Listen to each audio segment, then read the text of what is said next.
runs, 16 hits, including 7 RBIs from the men in the middle. John Lannon and the Nats look to dust the Cardinals again on Masson.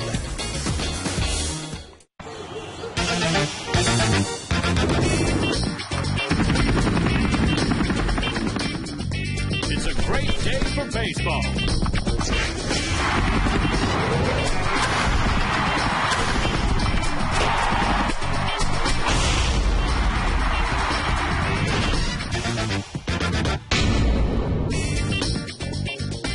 Crowd coming in for a Sunday of Nationals baseball. Game 4, St. Louis and Washington. Some of our best friends are here today. We have a lot of our friends in the ballpark for Game 4, and the Nats are doing some damage right now to a ball club embroiled in a pretty hot pennant race. Bob Carpenter, Ray Knight, St. Louis 4 games back of Cincinnati thanks to the Nats. And when Adam Dunn hits extra base hits, hits for power, and of course that includes home runs, this team usually wins. It is unreal how he has been able to supply the power and win ball games. He's either a do-or-die guy. He always has been. The 9th year that I've known him, a big double down the left field line to drive in 2 runs, and then the home run a little bit later in the game. Got a fastball out away from him. Hit it high, landed in the first row. But, hey, he is a man that hot and cold, hills and valleys, and when he does get hot, he gets as hot as anybody in the game. And doing damage against one of the best pitching staffs in baseball.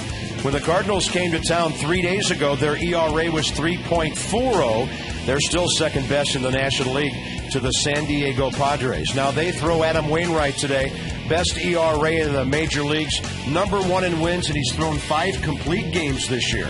Well, he's a Cy Young Award winner if you vote today, no question. If you look at the top 10 categories in the pitching part of the game, he is leading or in the top 3 of 9 of those. So he has been fantastic, unreal. He had just broke a string of 12 quality starts his last outing.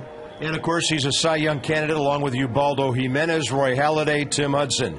John Lannon gets the call for the Nats today. In his last 4 starts, John is 3-1, giving up 10 earned runs in 23 1/3 innings pitched. He's attacking the strike zone right now like he never has during the 2010 season.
Advance. And by Hager. Established 1926. Your own great moment starts at Hager.com. Nationals and the Cardinals getting ready for Game 4 of the series, and the Nats a chance to do serious damage to a club in the Central race trying to win 3 out of 4. Nats are 55-75, so only 4 wins away now from their total of all of last year. John Lennon gets the call. John on the year, 5-6. It'll be his 20th start. And Ray Knight needs to get that ERA and the opponent's batting average down, but the latest trend is going the right way for the left-hander. Well, he's been in that 6, even 7-point range in the earned run average. He's starting to work that down as he's been able to win 3 of his last 4 starts and getting to the 6th inning. John Lennon, his first 2 years here was just automatic, going out there and going 6 innings with quality starts. Had a total of 40 of them, Bob, over those first 2 seasons. PNC Bank scouting report shows you the keys to John Lanning achieving success. Working out of the red. Hey, he's 5-6 with a 5.23, 0-2 against St. Louis, and 4 starts against the Cardinals, no win. Mechanically inclined. After losing 3 out of 4, he went down to minor leagues, made some adjustments. He's been back 4 solid outings, of which he's won 3 of those. Wild high, well, when he's up in the strike zone, he's in trouble. And he's averaged 3.5 walks and only 3.7 strikeouts per outing, so per 9 innings. So he's got to work the ball down. We know that. That's something that all these pitchers in our rotation have to do. And John Lannon probably the guy that needs to keep it down the most. We will set the St. Louis lineup for you as soon as we know what it is. And I'm not kidding. Seconds ago, a lineup change announced. We do know that Aaron Miles is in second base, batting second, and that Skip Schumacher, the leadoff man, is now the right fielder. So he leads off. First pitch is at 137. Evidently, they scratched Colby Rasmus, and that resulted in some defensive changes. Pujols and Holiday are in there, though, and that won't make it any easier for John Lennon and the other pitcher. 1 ball, 1 strike to Schumacher, hitting .272, and he slaps it foul off to the left side. One thing that I've noticed about John, Bob, is that he has speeded his motion up, and just not so much his motion, but getting the ball and throwing it. His tempo, I guess, is the right word. So yeah, he won't be standing around much out there. And a drive to left center for Schumacher. That's his 5th base hit of this series. Skip Schumacher is 5 out of 8. The Nationals defensively, Willie Harris just picked up that ball in the outfield. Bernardina and Morse center and right. Desmond Kennedy up the middle. Zimmerman and Dunn at the corners. And Will Nieves has the catching duties tonight. Roger Bernardina can play anywhere. Center field. He's been in left lately. Niger Morgan out of the lineup today, and an interesting situation emerging after the game last night regarding his collision with Brian Anderson, the St. Louis catcher. Jim Riggleman this morning called it unprofessional what Niger did. Does not have him in the lineup, and Riggleman phoned Tony La Russa and talked to Brian Anderson last night after the game, and on the Nationals' behalf apologized to them for what Niger did to the catcher, who was not standing on home plate and did not have the ball. That's just a part of Jim's professionalism, and he's very close to Tony, but he'd have done that with anybody. Listen, Jim Riggleman doesn't care if you send the catcher in the first row if there's a play at the plate, and it takes that to fight your way to home plate. But when there's no play at home and you run by home plate when it's not even guarded and push a guy, I mean, it's just a bad baseball play. Don't know what he was thinking. And Jim last night was livid after the ball game because of that. And at the time when I went in there, he was writing a note to Tony. Now I don't know if he just called him, went over to see him, or whatever. But Jim Leland did the same thing to me one time, buddy, when we were with the Reds, and he thought a player embarrassed the ball club, and he called me out early the next day and apologized for the way that his team responded to something, and that's all a part about being a professional. As Miles goes down, Aaron Miles in front of Albert Pujols. That's the first out. So we will set the lineup for you now. This is caused because Colby Rasmus has a bad calf. So he was pulled. John Jay goes to center field to replace him. Schumacher from second to right field. And Aaron Miles, who just struck out, got the call to get into the game. So Pujols will bat with 1 on, 1 out. And in this series, Pujols 4 for 11, 2 homers, 3 RBIs, and 4 intentional walks. He rips one to left field. Well, at least it's in the ballpark. 2 on, 1 out. Visit train.com to find a dealer near you. It's hard to stop a train. They bring us game time weather. Clear skies, 90 degrees. Fortunately, the humidity is only half that. So a little saving grace there, but it is a sizzler in our nation's capital today. Right now, John Lannon, 2 base hits, no big deal, first and second. Now he just has to make that one pitch that is a quality pitch that starts right at the kneecap, working down to get a ground ball and get out of this inning.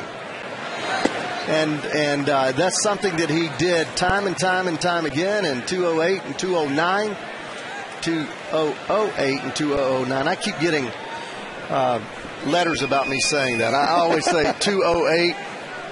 But you know, Ray, those Romans had a tough baseball team back then. Holiday is the hitter, and you're right. That's what John did when he established himself as a big league pitcher, and that's what he's doing this year. As we mentioned, he was feeling around the strike zone and nibbling the first half of the season, and he's gone on the attack lately. Very aggressive to the plate, throwing to contact. The 2 base hits right there, right off the get-go, on a fastball up, another fastball sinking down that Albert couldn't elevate. Rob Drake, third year. Joe West, the crew chief. Angel Hernandez and Dan Bellino, the umpiring crew. They sure had an interesting evening last night. 2 balls, 1 strike to Matt Holliday, who's driven in 81 runs. Good speed, Schumacher at first. Albert Pujols is not that fast of a base runner, but he's one of the most aggressive runners in baseball. Well, he knows where the outfield plays. He's going to get a good jump. He's got to get back to the bag as Dunn catches the pop fly on the foul side. Good job by Lannon of getting in on the trademark of a strong right-handed hitter. Well, I think any pitcher we have in our pitching staff can pitch more inside. Look at the sequence here. He goes away. That ball just gets away from him. Then he comes back inside, got the ball over the plate, hard inside, and then he's able to bury the fastball down and in, 90 miles an hour. And that ball had almost a little bit of cut to it as it worked its way down to the handle of Holliday's bat. 2 outs now, and here's Pedro Feliz. And there's Lannon with the fastball attacking the right-handed batter.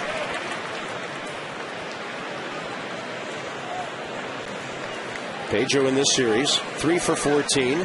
For St. Louis, he's hitting .308 in 9 games.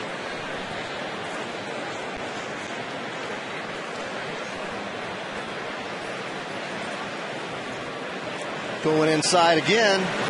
Got it there. All right, too bad that didn't stay in play.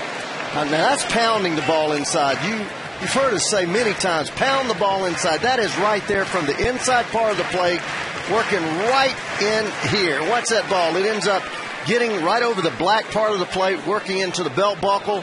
Hitters can't get the bat barrel out.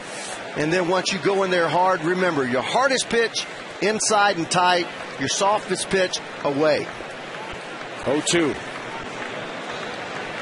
Going back in there. Whoops. Really missed his spot.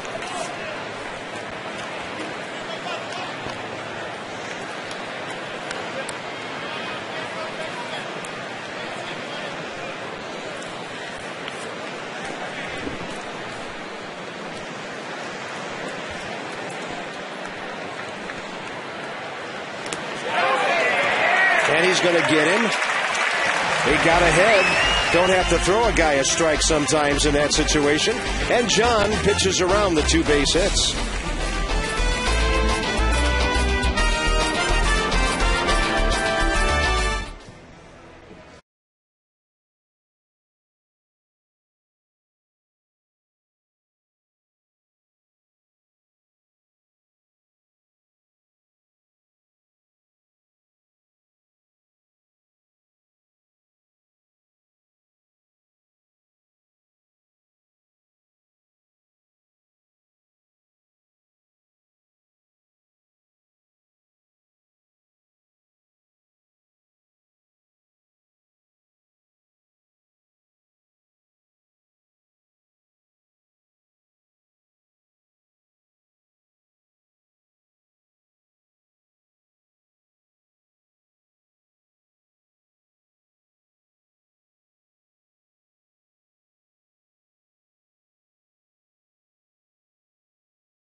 hitting .256, 10th in the league.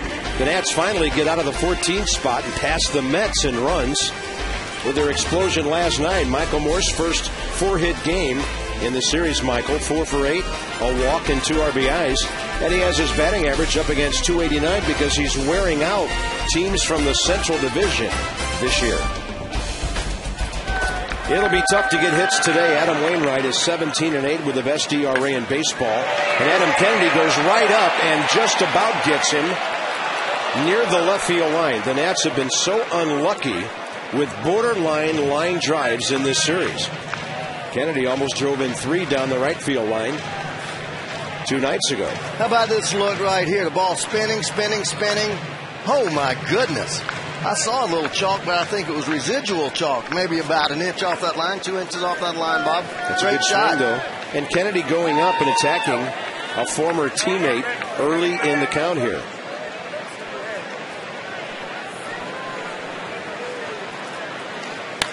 Now he goes the other way, and that's going to be foul. You talk about 2 impressive strikes. Yeah, Wainwright is all over the stat sheet. I mean, we'll get into that a little later. Only Halladay, by the way, has more complete games. Yeah, those innings pitched there, hits allowed, doesn't walk anybody. 4-1 strikeout to walk ratio. And he'll throw that big breaking ball to left-handed batters.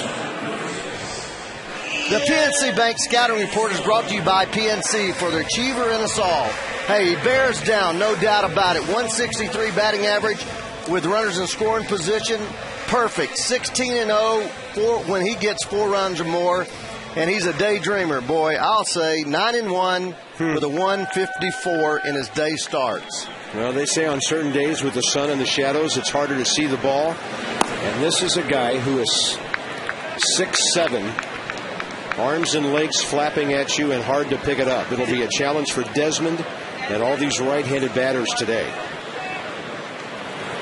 He shows bunt, draws in Felice from third and takes ball 2. He is one guy in the league that just doesn't waste a lot of pitches. His movement on his fastball is unreal. He's got a great break of 2 different curveballs, one more flat slider type, and then the big curveball and the changeup. But he's always around the plate.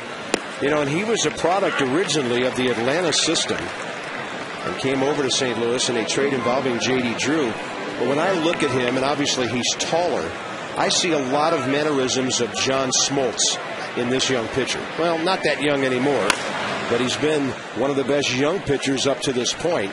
He has a birthday tomorrow when he will turn 29. He's 63-32 career with 3 saves.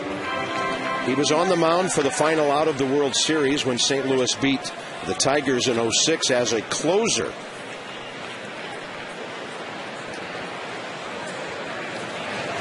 Big breaking ball, and Desmond is gone. I mean, St. Louis defensively 7th in the league. They made a couple of errors in this series. John Jay in center, flanked by Halladay and Schumacher. Brendan Ryan and Aaron Miles up the middle. Pedro Feliz and Albert Pujols the corners. And Yadier Molina played 13 innings Thursday night that didn't play Friday or Saturday. He's back in there. Recognized as the best defensive catcher in baseball. Bernardina gashes one to center. That ball is over the reach of Jay, over the wall for a ground rule double. And obviously, Ray, the scouting report says attack early in the count if you see something to work with. Well, it has to. This guy has as good a control as anybody, and with his stuff, he's not worried about it. He comes right at you. Then when he gets 2 strikes, that ball's right down the middle. Setting up away was Yadier, but he drove that ball to center field, and Roger Bernardina is starting to put on a show offensively. He's now 6 for 16 in this series. 2 homers, 4 RBIs, and a walk, and a 2-out RBI chance for Zimmerman. He too has 6 hits in this series, and he's up for his 16th at bat. And you made a great point last night, Bobby. We talked about getting Adam down in the deeper in the batting order, maybe 5th, because he does strike out so much. And you made the point, well, it's hard to hit somebody into 3-hole that is not a dependable hitter, and he's emerged as that hitter. to show you the progression that he and Desmond have made, I'll just express it to you. First part of the year, Desmond's hitting 8th. Bernardina's on the bench. Now we've gone through 5 months of play. Desmond hitting 2nd. Bernardina hitting 3rd. Now that's development. Right here before your eyes. That's right. And I love the combination of the speed and the power each possesses. That's a strike. That's that little cutter, boy. Even when you think that you have him, he has a pitch that is going to be in the strike zone, but it's not going to be straight. Look at that pitch. It goes down, but as a hitter, you just see a little bit of spin on it. And it's the old type slider, but he calls it a cutter. Well, Zimmerman had one that was hanging up a bit. Ryan's going to be disappointed in that at bat. Caught by Schumacher and right. Neither team scores, and some early offense. Guys on base.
Roger a double today, but here they are in this series.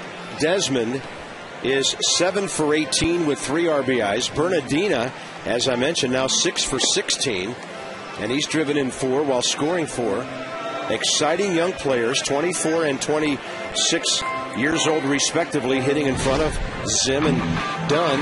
And then there's John Lannon, gave up a couple of hits, Ray, but he pitched right around it. In fact, he didn't pitch around it, he pitched right through it, I should say. Well, big curveball, gets a strikeout from Miles. Great fastball in, then another nice hook. Working from about mid-shin high down to the ankles. Hey, when this guy is on, and for some reason, and I believe it was because of his elbow, 4 starts against the Cardinals, 2.70 earned run average. That's big time. But he always, those first 2 years, he was relentless in the bottom of the strike zone, didn't walk anybody.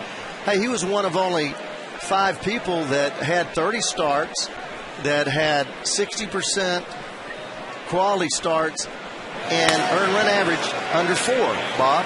Good charge by Kennedy on a tapper to the right side by John Jay. And now John Lannon has retired 3 straight. He'll face Yadier Molina.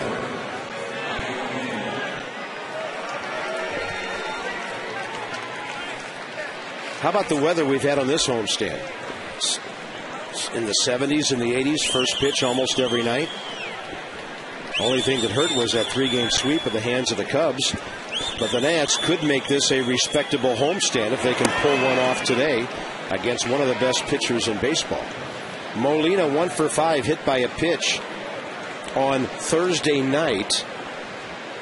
Hasn't been able to handle the off-speed pitch by Lannon. I think when John pitches against him, he's got the good stuff going down and away from Molina. Well, you know, what I've seen the last 4 outings, Bob, and you've seen it. Tell me if you agree. 91-mile-an-hour fastball. You seldom saw John throw the ball 91. He was always 88, 89 because he was trying to finesse everything. And Molina will rip this one up the middle. And by finesse, I mean a field pitcher tends to try to get a sinker into a perfect spot, the changeup fading away, the curveball, just throwing it more for location. This is just a fastball up around the mask, which means it's right down the middle and too high. And that's usually what they do with it. They're going to knock you off that box. That one right near the pitching rubber at the top of the mound. Molina's aboard with one out for Brendan Ryan, the shortstop.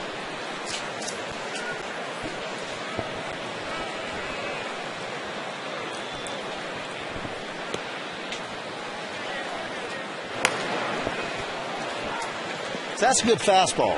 That fastball up and moving away at 91, it's hard to do anything with because that late movement, it kind of almost like an inside-out pitch ends up, you can't square it. You end up hitting it foul. See how that ball is moving away? Just working itself away with that. Left-handers have a tendency to make the ball move away from right-handed hitters anyway. It's a good changeup. No, by the way, Ray, I forgot to tell you, I totally agree with everything you said. You did ask me that. I did. Yeah, I agree. I think John Lannon is a pitcher now, but he's got confidence, and it doesn't seem to bug him whoever's in there. That's a breaking ball, and he gets the ground ball. Zimmerman to Kennedy, right around the horn. A beautiful 5-4-3. That twin killing has some nice rhythm to it. The pickup, the throw, and the relay.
When Adam Dunn homered, the Nats were 22-14.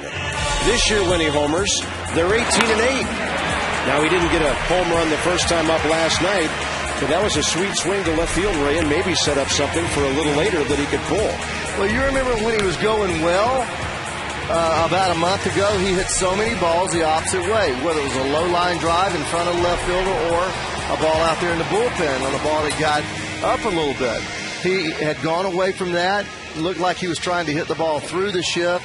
Then he started moving forward. That's what happens when you start forcing the at-bat. And last night when he got that base hit to left field, that just makes me know now that he's seeing the ball. He's not afraid to wait.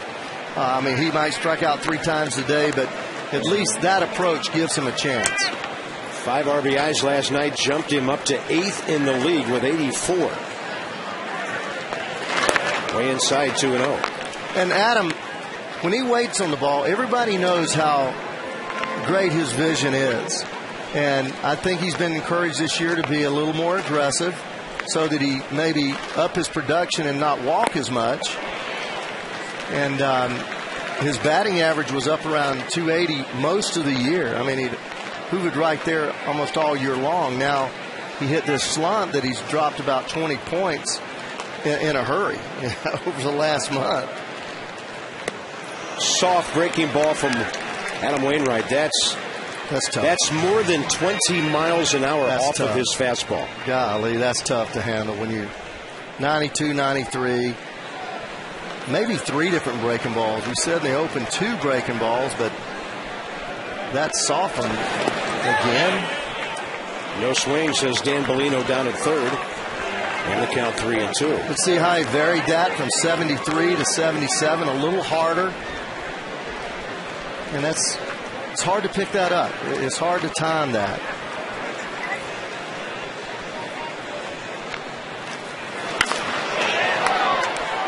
Got a good pitch to hit there. Now that's why he is such a great pitcher. He threw 2 slow breaking balls. Then he goes outside third of the plate, thigh high, and because Adam had the breaking ball in his mind, he's late. Ground ball way out there. Can Dunn beat it out? No problem. I'm surprised Brendan Ryan threw the ball. And with him moving to his right while playing up the middle, surely they'll give Dunn a base hit. Yeah, he had no chance to make that play. And Adam doing a good job again, taking the ball the other way. Sharply hit. And these infielders are starting to play deeper and deeper on this grass. Yeah, he could have run on out there and touched the grass before he'd have made that throw. Here's Michael Morris, who suddenly is on fire. Well, I'm going to tell you my evaluation of Michael Morris. When you're throwing 91, 92, 93, and you bust the ball inside on him, he has a tough time as a right-hander.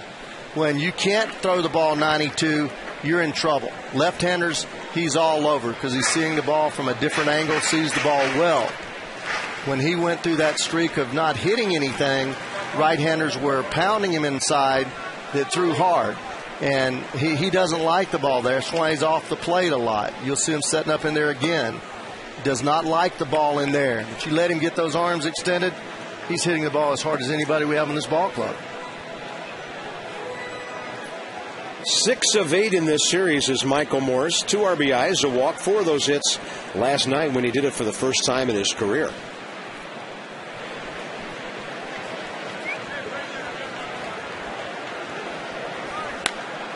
That is severe jammage. Yeah, wow. And everybody knows that, but the key is you got to be able to throw 91, 92 to be able to get him to jam him in there. But he keeps his bat, sets his bat way out away from his body. He's got those long arms anyway. Heck, he's 6'5", uses a long bat. So you can go at him inside, and unless it's soft, not a whole lot's going to happen. Fights that one off, taps it right center, and that ball is on the ground. Great effort by Schumacher, but Michael Morse gets another base hit, and the Nats have 2 on with nobody out. Well, if he can learn to do that and fight that ball off, he's plenty strong enough to do it. This ball's right inside on him, about 1 ball inside. Didn't get much of it, popped it up right there in no man's land. Great effort there. Michael was immediately waving Adam Dunn down to second base. He said, "That's a knock, man. Get on down there." Adam was fine. He was 2/3 of the way to the bag. It was no big deal. Adam doesn't make very many bad base running mistakes. He may not be the fastest guy out there, but he knows how to run the bases. Fastball away to the suddenly resurgent Willie Harris, who has 3 hits in this series, one of them a homer. He has driven in 5 runs. And Jim Riggleman said this morning, Willie deserves to be in the lineup today. He said, I hate to have him get those big hits and then not let him play. That's a breaking ball from Wainwright in there. Willie's also walked twice, so he's been on base in these 3 games 5 times coming into today. Yeah, and he's a dead red fastball hitter. And you can't throw it too close to him. He loves the ball inside. They try to work him with breaking balls generally and fastballs away. That one gets the outside corner, side door. 1 ball and 2 strikes. Kinetic on the pitch track, slow curve ball, outside part of the plate, right there, just nipping the edge of the strike zone. Big downward break. Great control of all 4 of his pitches. Now, if he throws him a fastball here, it's probably going to be way inside. But I imagine he's going to go back to that soft stuff. Yep. Yeah, in the dirt, 2-2. Big at bat for the Nationals here. This guy only gives up 2 runs a game. You've got 2 men on first and second. Your bottom of the batting order really needs to do something to at least advance these runners and only get 1 out. A long fly ball, a type of ground ball that he can beat out, try to create a first and third situation. Got a battle right here. That's a fastball that sails on Wainwright, 3-2. Best catcher in baseball behind the plate, left-handed batter. No way the Nats would send the runners here. No. Not against a strikeout pitcher, and Adam Dunn, the lead runner. Also, you look at the worst thing that can possibly happen when you think about running 3-2, and that would be a triple play. You do not want to risk that, so you don't run the runners. Willie Harris strikes out looking, and he knows it. And that was a fastball.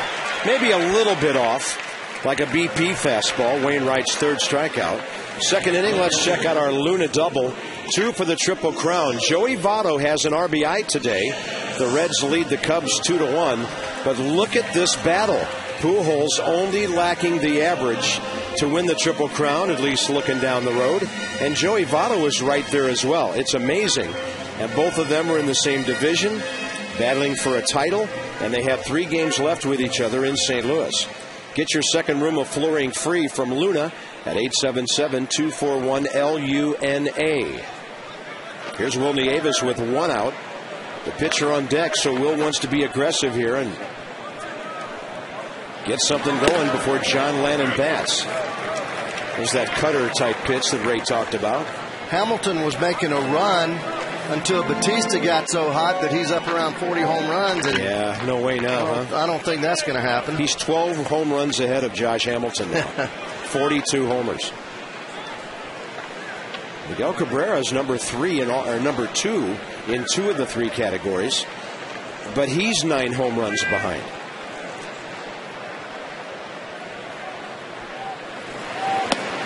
A big breaking ball on the front door there, and it's 0-2. Well, we talked a lot about Steven Strasburg early in the year and his velocity, but the thing that impressed me as much as anything was his ability to throw the curveball for strikes. And all of the start, save for 1, he threw his curveball for strikes 70% of the time. Hitters just tend to lock up on that pitch. They don't expect that pitch. Wainwright's in that same category. Not nearly as hard a breaking ball, but he commands it just as well. Will walking that one off after he fouled it. Got him down around the left foot. Yeah, I just flipped over here to the National League batting department leaders, and it is something to behold when you look at Albert Pujols. We'll get a minute here and run down some of the things that he's leading in, and then tell you where Votto is. One of those 2 men going to be the MVP of this league, I believe. I can't see anybody else. I see Albert's name in the top 10 in 11 different categories. And he's first in about 5 of those. Yeah. 6 of those, 7, 8 of those. And Votto's either first or in the top 4. Good job by Will of getting a breaking ball away and staying with it. He's second in batting average. Pujols is first in home runs with 35. Votto is second with 32. 95 RBI, 92 RBI for Votto. We knew that. Runs, Pujols 92, Votto 91. Hits, Pujols 133. Martin Prado 154. So he's 1 hit behind the league leader in hits. He leads in total bases. And Will Nieves gone on a big breaking ball, 2 outs. Wainwright has struck out 4 of the 5 Nationals. He has retired. Sunday Family Fun Pack. We're enjoying that here today. And let's see when the next one is. Obviously, it's the next homestand.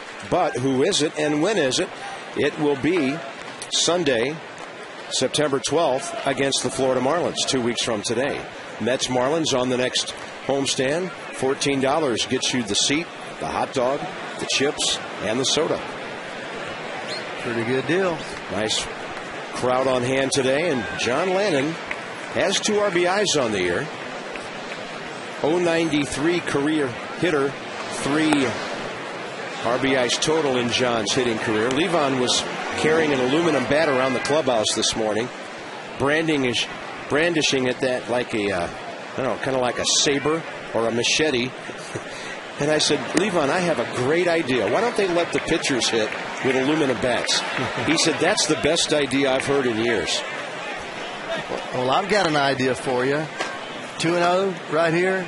He's going to throw him a fastball. If I'm John Lannon, I'm getting that thing started about the time he gets that thing out of the leather, and because it should be a strike, and it should be a fastball.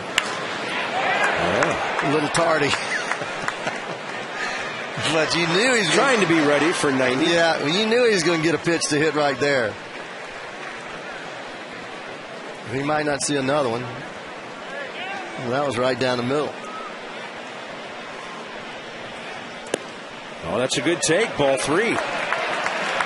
And he should get another fastball here. After some of the swings Adam Kennedy took his first time up, not sure the Cardinals want to see him up there with the bases loaded. I'd almost be prone to take this pitch right here just to get it to 3-2. John was hacking. Well, the reason I say that, he couldn't have been in a better hitting situation 2-0, and he couldn't get his bat barrel to the ball. So, you know, he knows he's not known for his hitting. Maybe give a chance to miss a borderline pitch, or take a borderline pitch and get Adam up there with the bases loaded. Now you got to protect any way you can. Runners on the move. John Lannon, base hit, left field. Here comes Dunn. The ball gets by Holiday. Michael Morse is coming home. 2-0 Nationals. How about that? Guess he didn't want to do anything before 3-2. No. It'll be an RBI for Lannon.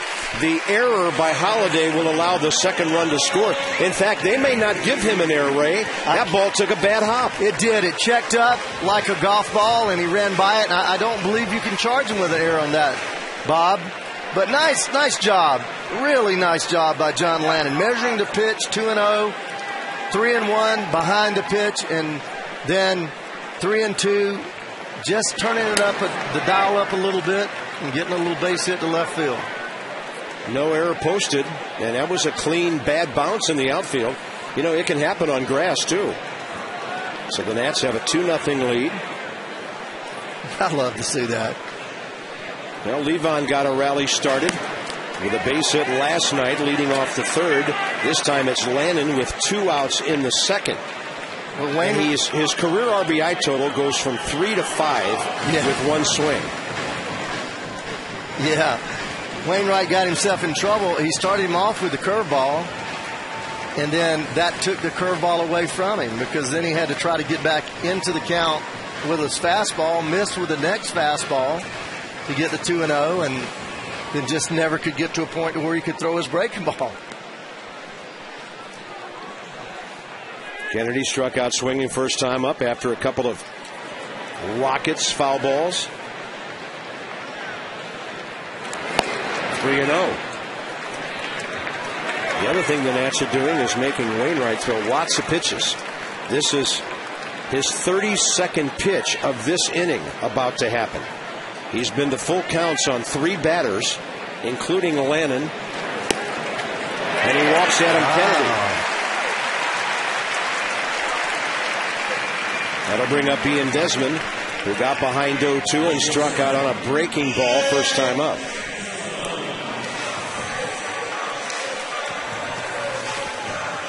Dave Duncan, the St. Louis pitching coach, doesn't go to the mound a whole lot when Chris Carpenter or Adam Wainwright are pitching.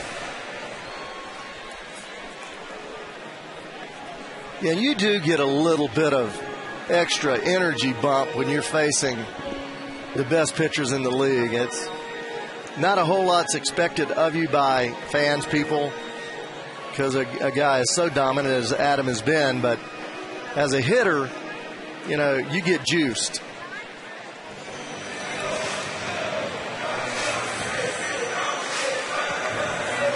Highest average by rookies in this organization in August, and of course the one and only Boots Day. Bootsy. That was a good left-handed hitter, Boots. He was. I played a long time with Boots. Montreal Expos and Detroit Tigers. Here's Desmond. And a breaking ball is upstairs.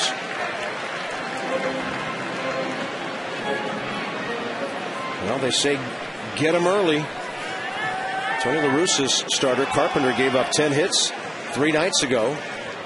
The Nats have 4 against Wainwright, and Holiday will catch that one as it hangs up for him.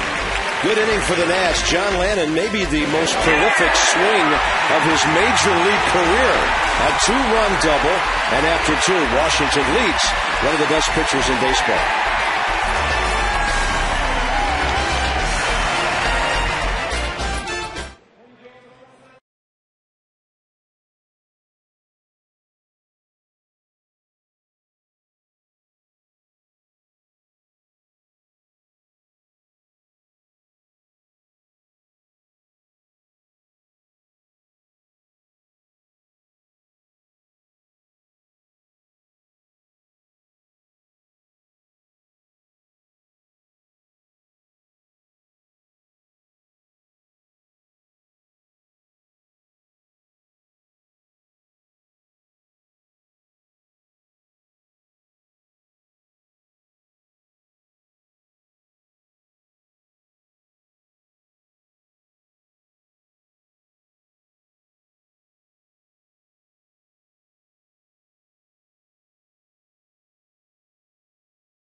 Brought to you by AT&T. Rethink Possible by Nissan. End of the year, model year, and Nissan's laying it all on the line. Nissan's bottom line sales event going on now.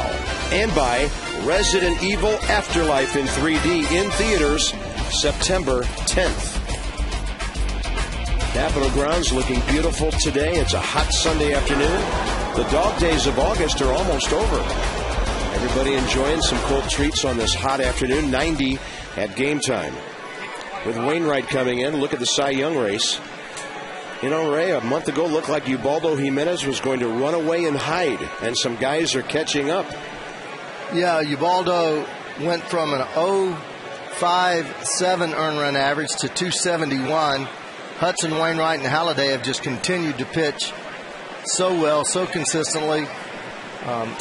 All of those guys have an earned run average in the high ones, except for Hudson, who is 1.53 over his last 12 starts. And he got 10 runs of support last night.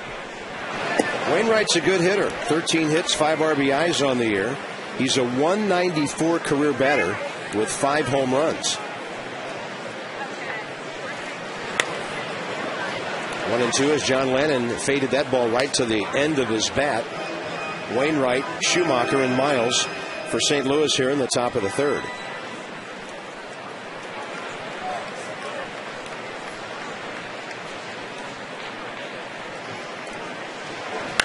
And a slow breaking ball with a pop fly out to right center. Michael Morse gets there and makes the call. It's on the Florida tomorrow night, and Jason Marquis will pitch against Alex Sanabia. 7:10 first pitch Monday, Tuesday, Wednesday. Jordan Zimmerman, Anibal Sanchez Tuesday. Former Marlins Scott Olson, Chris Volstad Wednesday. Then a day off, and it's on to the Berg. Nats and the battling Bucks next weekend in Pennsylvania. There's a John Lennon fastball on the outside corner to Schumacher, who took a pitch like that to left center for a base hit leading off the game. Pujols singled one out later, but the Cardinals stranded those two. That's in there. He's drilling the ball. He's drilling the baseball right through the strike zone. Very aggressive. Cincinnati, by the way, now leading the Cubs 3-1. He jammed him severely, and John Lennon just flips it over to Adam Dunn. 2 outs. They got some runs on the board in the National League East this afternoon. Mets got 4 in the bottom of the second against Houston. R.A. Dickey, the knuckleballer, pitching for New York. Marlins 3-1 early at Atlanta. It's Josh Johnson with some run support. Hanley Ramirez has hit his 18th. And the Phillies are at San Diego later this afternoon. Cole Hamels and Clayton Richard there. The Phils are 2 back of the Braves. And St. Louis is done. In the top of the third, Desmond throws out Miles. Bernardina, Zimmerman, and Dunn coming up. 2-0 Nats.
To the bottom of the inning. Now, Roger Bernardina has been working diligently with Nationals hitting coach Rick Eckstein, and Rick likes what he's seen out of him at the plate recently.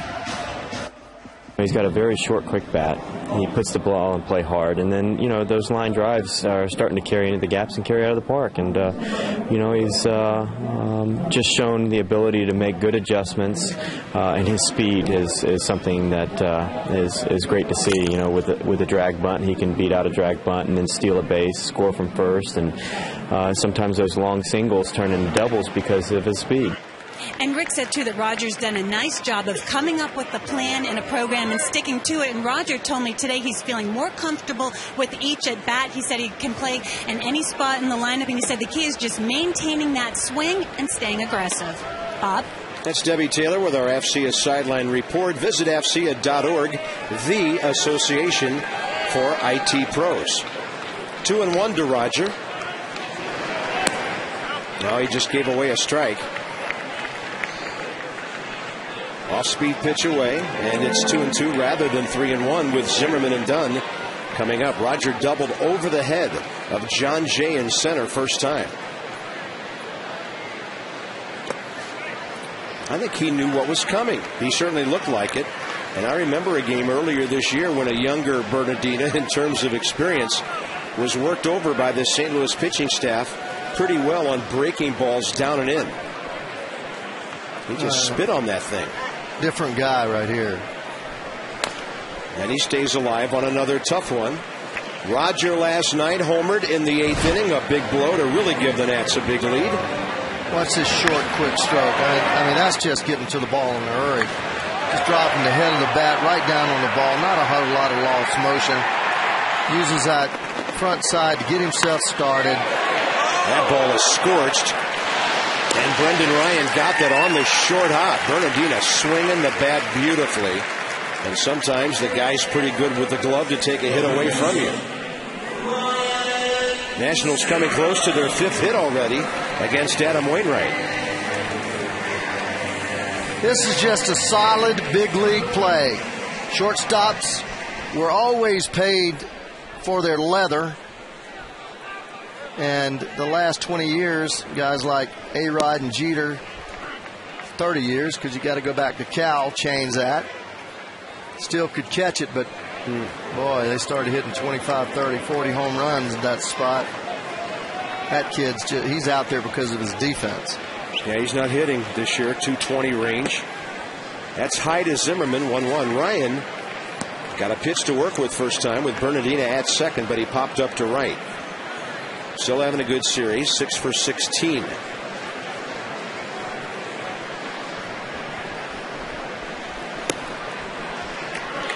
That is one nasty fastball in terms of location. Scoreboard here said 92 on that one. Our gun had it slower. And the 1-2 to Zimmerman. He knew he had to be hacking. So far today, it looks like he's having a little bit of trouble commanding his fastball against left-handers. Dunn has the hit. Bernardina had the double. Lannon had the single. 3 of the 4 hitters that have hits, Morse got a little blooper, have been left-handers. Wainwright human on the road, despite a good ERA. That'll punch out Zimmerman. Adam Wainwright's the primary reason the Cardinals are 41-23 at Busch Stadium. But on the road, they're 7 games under 500. Little slider, curveball, may have missed a little bit, but, you know, again, my theory and philosophy has always been anything close with 2 strikes, you have to swing at it. If it's a ball off the plate, I mean, that's 4 inches. It's hard. It's even hard for an umpire to differentiate between 2, 3, 4 inches on a ball away. So sometimes you have to expand that thing. You got to know the umpire and you have to know the pitcher. Target way out there. That's where the pitch goes, 2-0. Adam Dunn with a hit off the glove of Brendan Ryan got the Nats started on their 2-run second inning. Morse blooped one, and then Lannon lined one to left. Not exactly like the Nats hit Wainwright all over the park, but you'll take 2 anyway against this guy. Adam was looking for something middle in, but he didn't get it. Still a strike, 2-1. Yeah, daytime earned run average. Wainwright leading the world with a 1.54, so we're already a half run more than he normally gives up. And he lets that one go, 3-1. 2 outs, bases empty, bottom of the 3rd. 2-0 Washington, out hitting St. Louis 4-3. And he'll spit on that one, go to first base. Adam Dunn hasn't walked much lately. That's his 60th of the year and the 2nd of the day from Adam Wainwright. Michael Morse is on fire Ray night. 4 hits last night, a hit in his last at-bat Friday, so he has hits in 6 consecutive at-bats.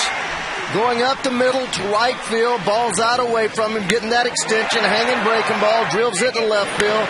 Another fastball inside out, goes inside out. Maxwell took a little bit of dirt up his nostrils there, but he was able to get to third, scored a little bit later. And that ball by Morse hammered to left. It is gone, and the Nats lead 4-0. His 10th of the year. And Michael Morse is absolutely on fire. 7 consecutive hits, and this one leaves the premises. Well, he's waking, or not waking, but opening a lot of eyes right now. This is another curveball. Doesn't curve until it starts its downward arc out there at about 370 feet. That's the 12th home run Wainwright's given up this year in 193 innings. 4-0 Nationals. Willie Harris the hitter. And it was all set up by the 2-out walk when Wainwright kept staying away from Adam Dunn. But that's it about a good lineup, Ray. You stay away from one guy, somebody else has to jump up and hurt the pitcher. Oh, yeah, boy. And, you know, and we haven't done that. We haven't done that this year. We haven't been able to stack up, you know, 2 or 3 or 4 guys in a row that were making contact and pitchers not being able to get away with a mistake. And, you know, this lineup might be some Morris. Hey, I mean, this guy's for real. You know, you go a couple hundred at bats and do this. You've been around the league now long enough that people know how to pitch you. You know, throwing him a breaking ball is not what I would do, because I think that he is more of a breaking ball, fastball away type hitter. But, you know, he hit his fastball for a base hit to right field. That'll make you change your mind. He is 8 for 10 in this series now, with a home run and 4 RBIs. And scalding the ball. I mean, he's got nothing cheap about those hits. One hit to right that he fought off, and good hitters are going to do that, and everything else have been balls that have been just bolts. Willie Harris out to right center, and that'll be Jay, but he's fighting the sun. He takes it. A 2-out walk and a blast by Michael Morris. He reaches the 10 home run mark. Bernardina also has this weekend, and who knows, Desmond might do it before it's all over.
We join our friends at DynCorp International in saluting our troops and thanking them for all the wonderful and courageous things they do here and abroad.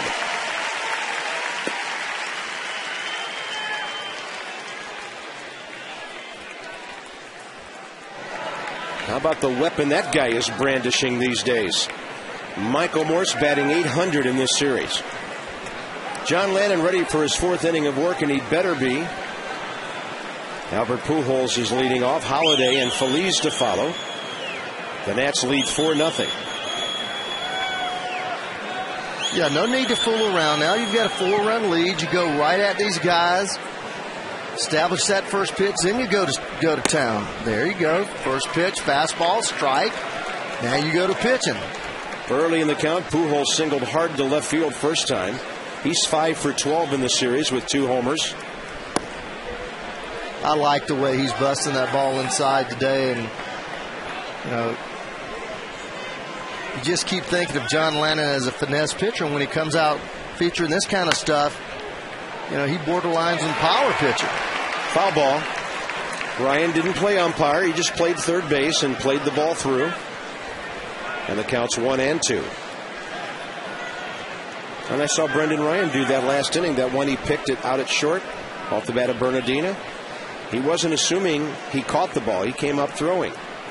It's like playing the whistle. And a 1-2 coming from Lannon to Pujols. Way outside.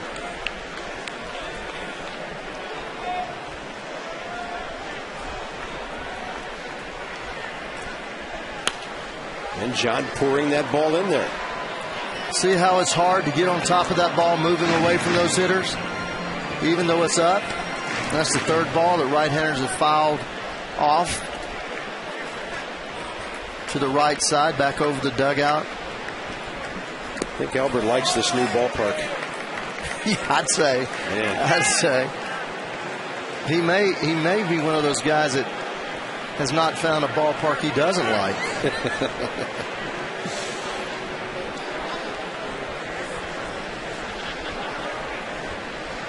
3-2 right off the end of the bat. Lannon will just tag him. What a beautiful pitch. Just a perfectly executed changeup.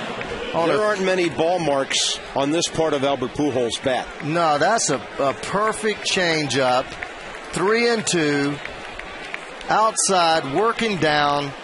Just the deception of the arm speed, the late movement of the ball. No chance. Next up, Matt Holliday, who popped up to Adam Dunn. Foul ball first time. Lannon's first 3 innings averaging 11 pitches per.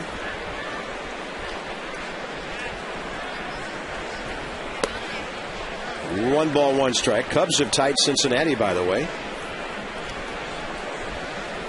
2 runs in the 5th. They've already collected 10 hits in that ball game, tied with the Reds, who suddenly seem to have some pitching issues. There's a little flare out to left center. Matt Holliday's a big, strong guy, and he's a lot like Michael Morse. He'll fight off a pitch like that and get a base hit. Well, that was a good pitch. I mean, you can't put the ball in a better spot than that.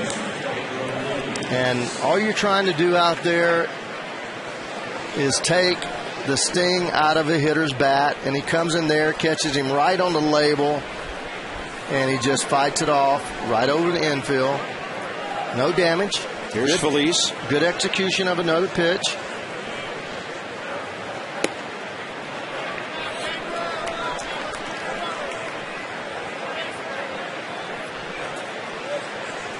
Marlins continue to put a hurt on the Braves today. 5-1 now. They just scored 2 in the 3rd after 3 in the 1st. And Felice pulling off that pitch low.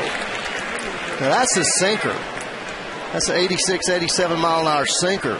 2-seamer is a sinker. Ball that goes down. Now that pitch he's been throwing 91 is a 4-seamer that he grips across the big part of the horseshoe part of the seam and rides that ball inside. Another change tapper. up. Tough play. No play. When that ball hit the second time, it didn't spin toward the line. The Nats had no chance for a throw anywhere. 2 on, 1 out.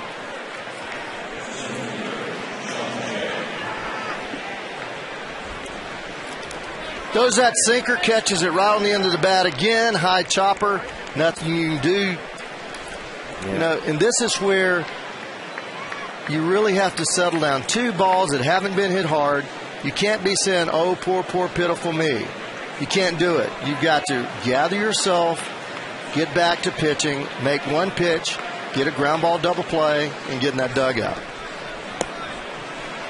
Just can't start thinking anything negative as well as he's throwing the ball now, because he hasn't made a bad pitch yet.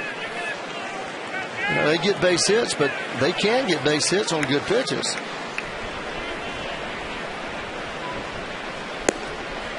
Two and 0. Lannon had 2 runners aboard with 1 out first inning.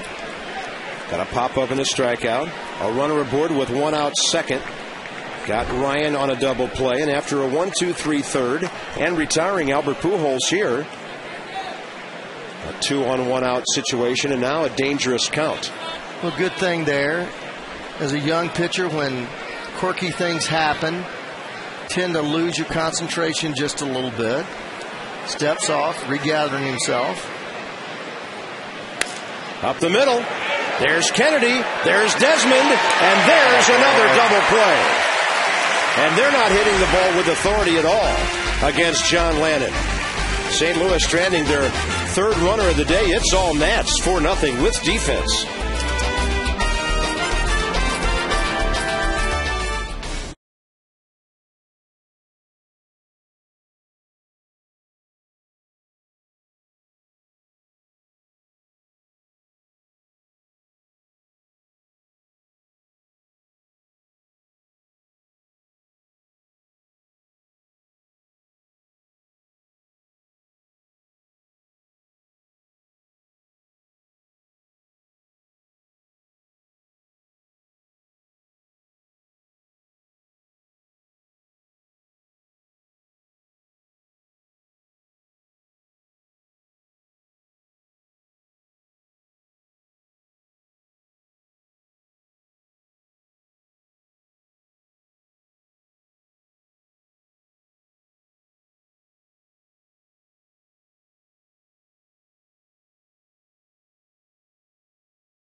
Now, I have an issue with what Abe did here a moment ago.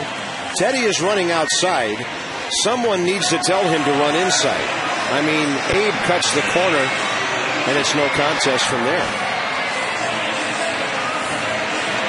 Come on. Abe goes in sideways just to taunt his other three fellow presidents. Mom and her little guy having a great time on this Sunday afternoon. A family fun pack day at the ballpark. Another one coming up 2 weeks from today. And here comes Will Nieves, John Lannon, Adam Kennedy, bottom of the fourth, against Adam Wainwright, who's already thrown 71 pitches.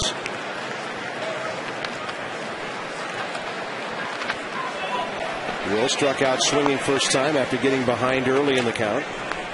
John Lannon saved the inning with a two-run double, a flare to left. That took a funny hop and got by Matt Holliday to bring in an extra run. Morse the homer in the third, and the Nats lead by 4. We'll have a note on John Lannon's big hit when he comes up in a moment. Swing and a miss. Nieves gone. 6 Ks for Wainwright. Miller Lite party nights at the ballpark Thursdays through Saturdays. Scoreboard Pavilion seat drink voucher, $20, $22 for prime games. Come early. Pre-game happy hour at the Miller Lite Scoreboard Walk Bar featuring $5 beers. John Lannon posting his first career multi-RBI game with that one swing, and his first extra base hit since July 9th of last year at Minute Maid Park in Houston.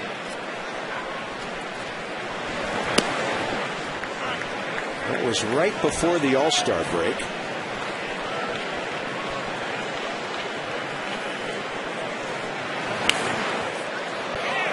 On July 9th, John Lannon had a double, but the Nats lost 9-4. So much for that theory.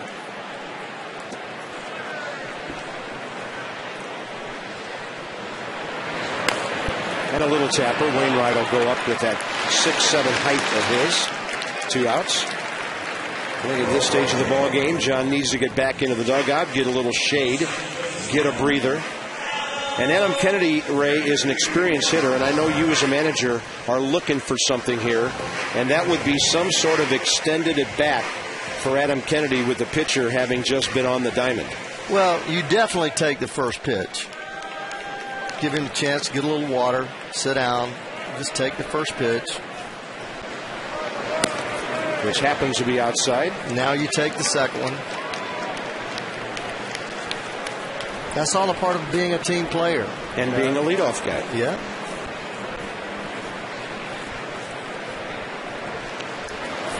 There are some times when your personal at-bat might suffer because you're helping the team. Well, who cares? This kid is a ball player.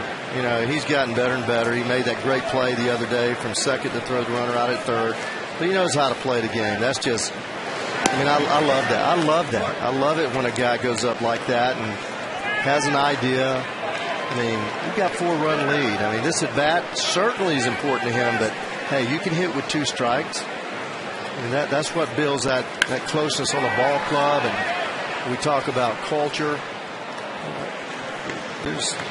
There's 24 people in that dugout right now feeling good that this kid took 2 pitches. I mean, it does matter. It matters. 2-2 now, so it'll be at least a 5-pitch at bat.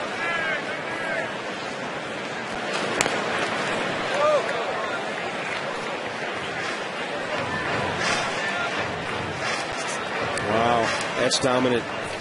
That's kind of scary. That means he saves some of his repertoire for the second time through. Guys don't see everything first time around. Making what the Nats have done today pretty impressive. And Kennedy will spoil another pitch.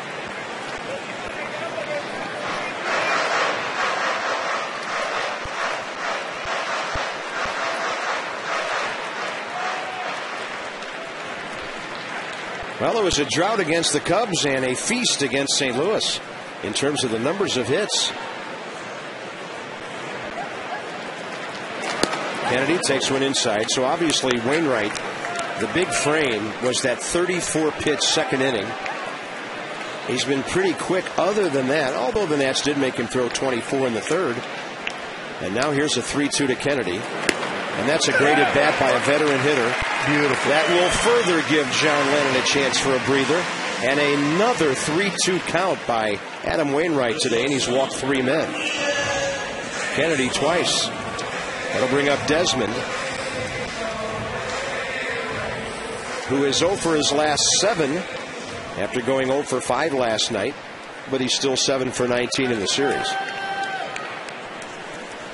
But Desmond got all the hits first 2 games, and the last 2 it's been Morse with a lot of help from their buddies. Well, I'm interested to see how La Russa is going to handle this. A good chance he's going to be out of this inning with 90 pitches. And he's due to bat third, isn't he? And he's due to bat third. He's down 4 runs. Imagine if it goes 1-2 and he's a third hitter, Tony would leave him out there. If there's runners on base, probably pinch hit for him. And Desmond 0 for 3, thrown out by Miles. On to the top of the 5th inning. John Lennon will deal with the bottom of the St. Louis order.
2 runs, 2 RBIs. Adam Wainwright has been roughed up by the Nats. 4 runs, 5 hits, and he's walked 3 batters. Not the story for John Lennon. 2 huge double play balls today. Ryan, 5-4-3 after a Molina single.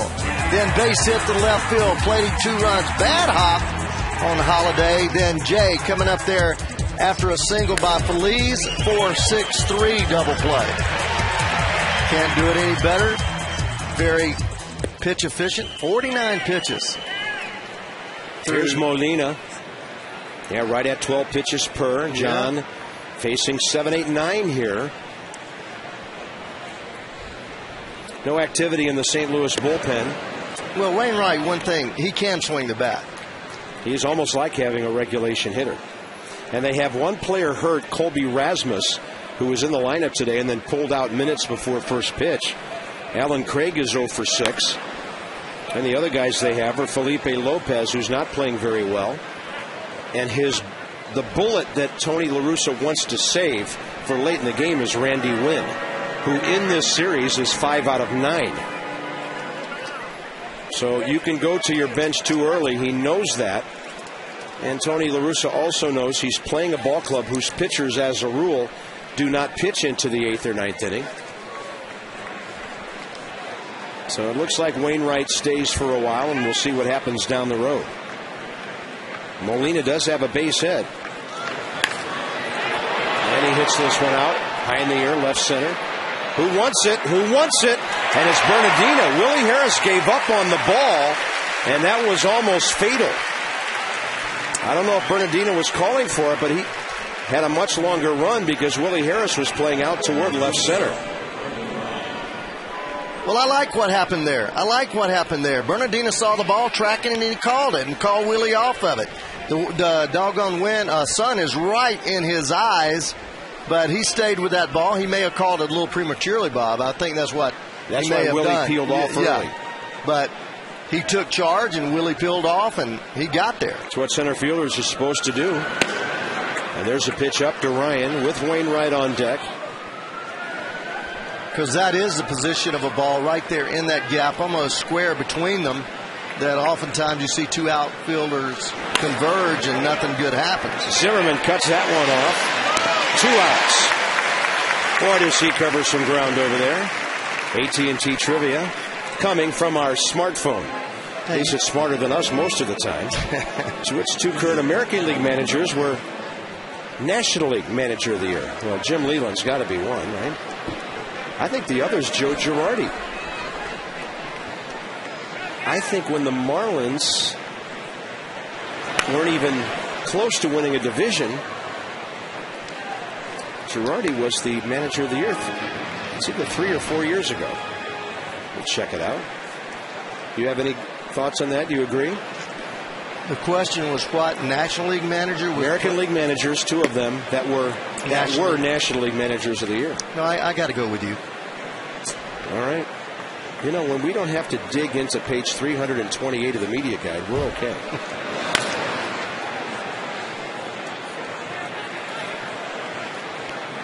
Joe Girardi was Manager of the Year in the National League in 2006 when the Florida Marlins won only 78 games.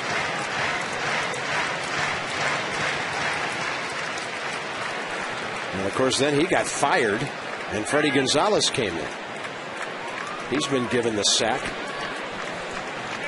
And the Nats will be down there tomorrow. Yeah, the owner didn't like Girardi. They had a little conflict about midway through the season. And well, Girardi didn't like the owner sitting behind the home plate hollering at the umpires. Yep.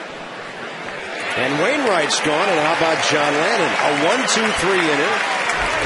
That's his 3rd strikeout of the day. He is pitching beautifully, leading 4-0.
fifth inning. The Nats on top 4-0. All right, two things to talk about right here. First of all, pitching and then offense.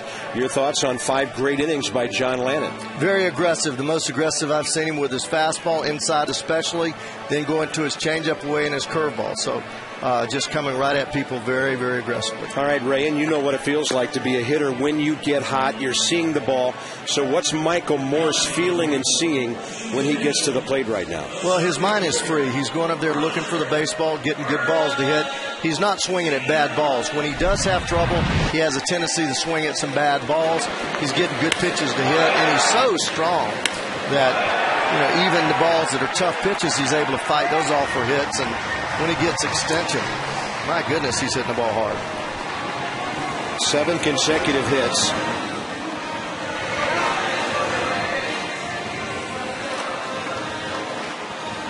You can make things easy on your manager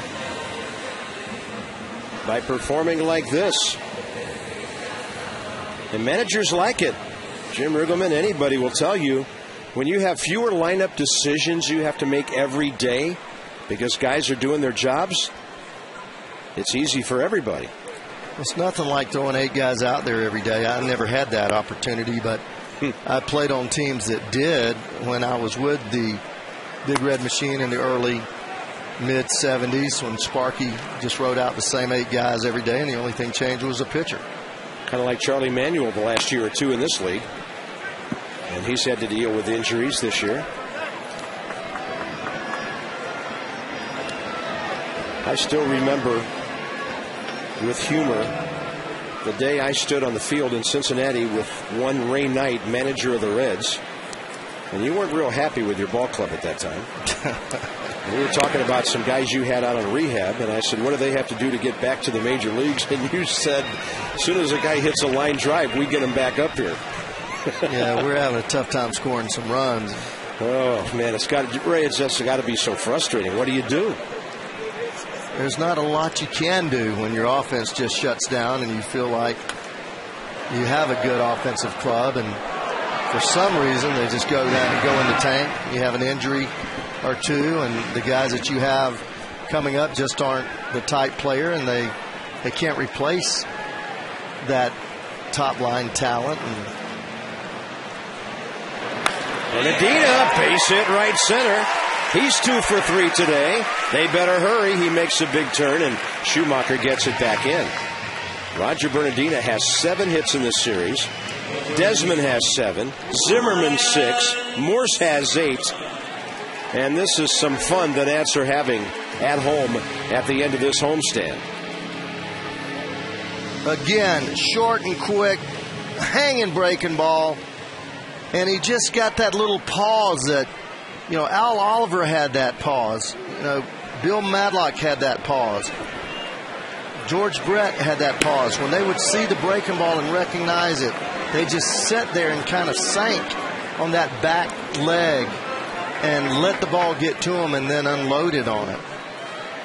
1-0 to Zimmerman. Ryan 0 for 2 with a fly ball to right and a looking third strike.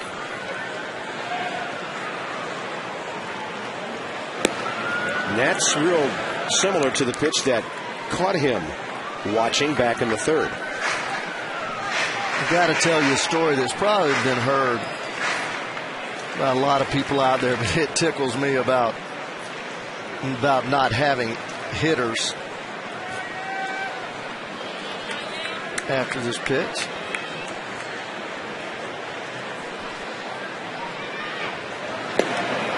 This guy is a head of scouting department for a big league ball club, sends a guy to go look at this pitcher, and the pitcher throws 9 complete innings, strikes out 16, writes report and says, hey, this guy's unbelievable. There's only one guy that hit a foul ball, and every at bat he hit 3 foul balls, but he eventually struck out, and he said, hey, we've got enough pitching. Sign the guy that fouled the balls on. Well, that's a rare organization that had enough pitching. That's my answer to that one. That's funny. Well, that's like the old famous scouting report that came back in the old teletype days. They asked for a scouting report on a young infielder. It came back, good field, no hit. That's where that term came from. And a lot of baseball knowledge and lore comes from scouts and how they look at young guys. That's a tag you don't want to be hung with. Good field, no hit. Reds, by the way, have taken the lead over the Cubs 4-3. Zimmerman fighting here on 2-2 with a leadoff man aboard. He knows this time if it's out there, he's got to be hacking, Ray, just like you mentioned that last at bat. Because Adam Wainwright, you've got him down 4-0. It's the 6th inning. But he is still capable of shutting you down the rest of this game. 5 complete games on the year. Only Roy Halladay has more with 8.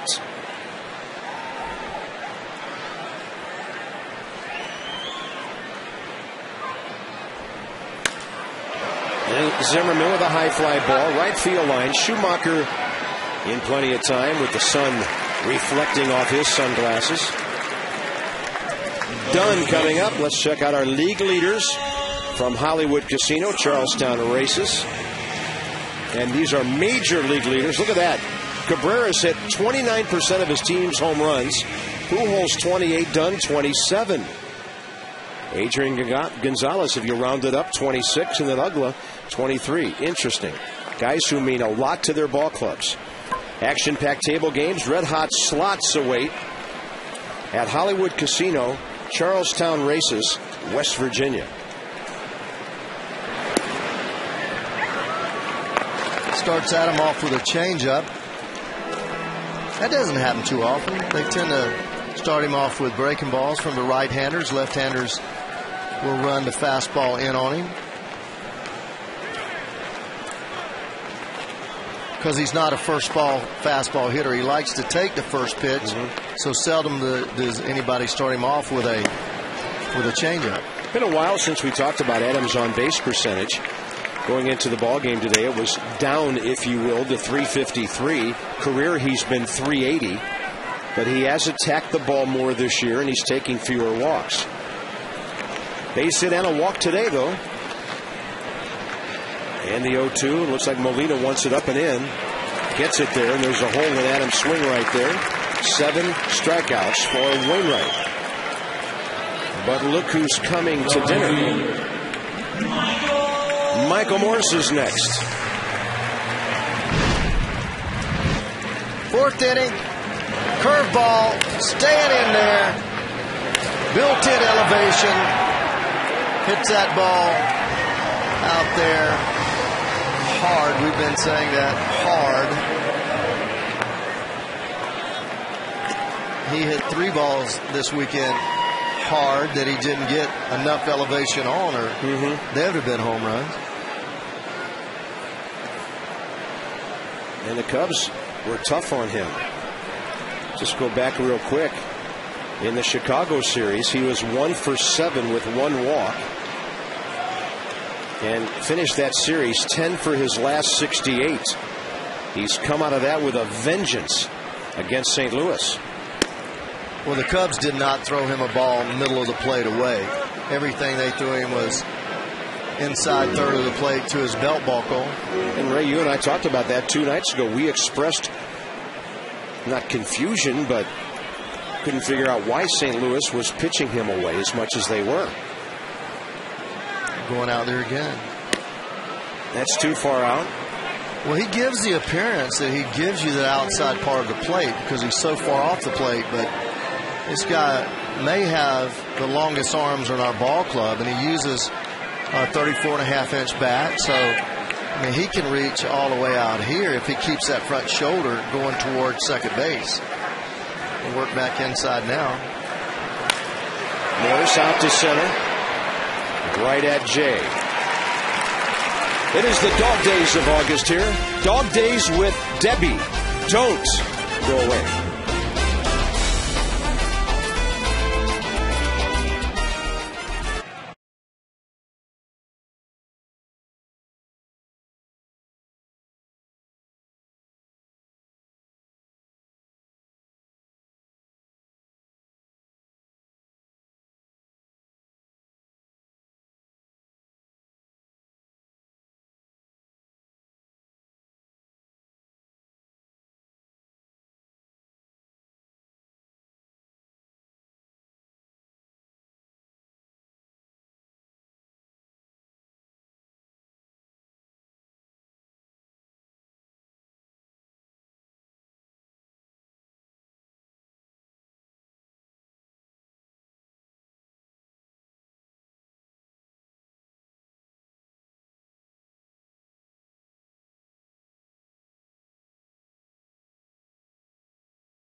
Cardinals as we move to the top of the 6th inning. Now, the dog days of August, as Bob said, are not quite over. So why not bring the dogs here to Nationals Park? For the 3rd year in a row, the Nats are hosting their Pups in the Park event, and these dogs are all having a great time. This is Murray right here to my left, and Lily, their first ball game so far. They're bringing the Nats a little bit of luck, and the Nats are also teaming up with the Humane Society to encourage people to adopt some pets. So enjoy the dog days of August, everybody. Bob, back to you. Thank you, Debbie. Pretty good out there in the shade. And our furry friends have brought the Nats some pretty good success so far today. Long way to go, though. Top of the 6th. Right-hander Fernando Salas is warming. Adam Wainwright's at 104 pitches in 5 innings. Schumacher the hitter, and Zimmerman the taker for the first out. Perfectly positioned.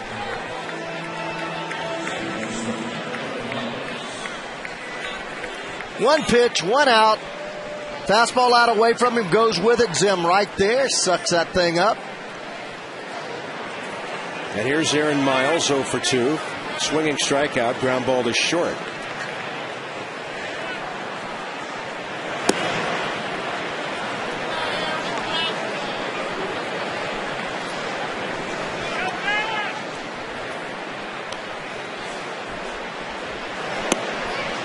Lannon averaging 12 pitches per inning, gets a strike, 1-1. Pujols next. And Kennedy right there. That goes a long way to keeping your afternoon rolling when you keep people off base in front of this next batter.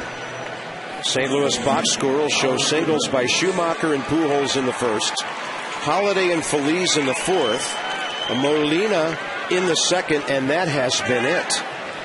At this rate right here, and I don't believe in jinxing anybody. That karma stuff I never really got into a whole lot. But the fact is, with this pitch count right here, if he can get Albert within the next 4 or 5 pitches, he's got a heck of a chance to complete this ball game if Riggleman so chooses. He's got about 45 pitches to work with, and with 3 innings to play, that's 3 pitches less than what he's thrown per inning thus far. And Pujols on 0-2, expanding his zone. Boy, he's got good stuff today. Boy, I mean, his fastball's crackling inside. His changeup is very good movement away. His curveball's got enough break in it that even when he hangs it right there, it's snapping. And down in to strike out Albert. The inning is over. And in the middle of the 6th, John Lennon has shut out St. Louis on 5 hits through 2/3 of the game.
Davis and Lannon.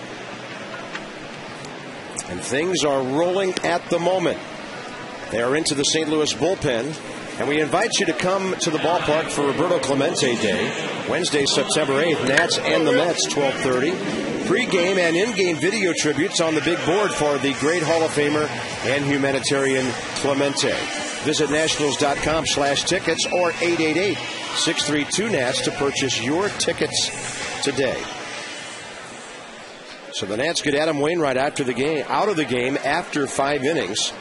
104 pitches, 67 strikes, and Fernando Salas takes over, his 16th big league appearance.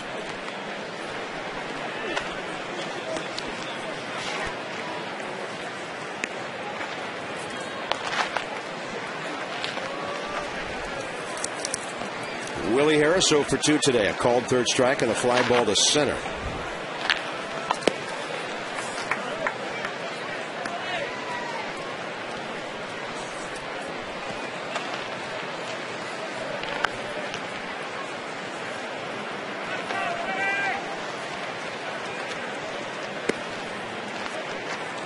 Willie taking that one well away. Fernando Salas, 25 years of age, from Huatabampo, Mexico.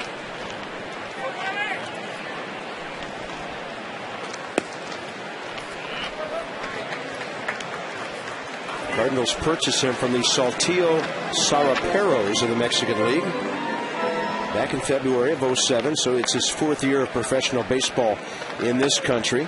He only pitched 24 games as high as AAA last year. 2-2 pitch. Harris out ahead of it, over the top of it. That's the 8th Nat to strike out today.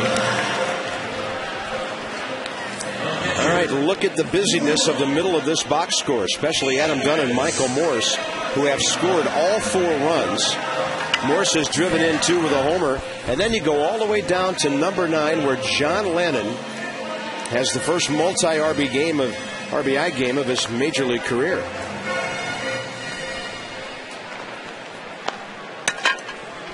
Nats came in hitting .256, 10th in the league, tied with the Phillies. And as I mentioned earlier, they finally got out of that bottom 3 in the league in runs scored when they dropped 14 on St. Louis last night to pass the Mets in runs this year.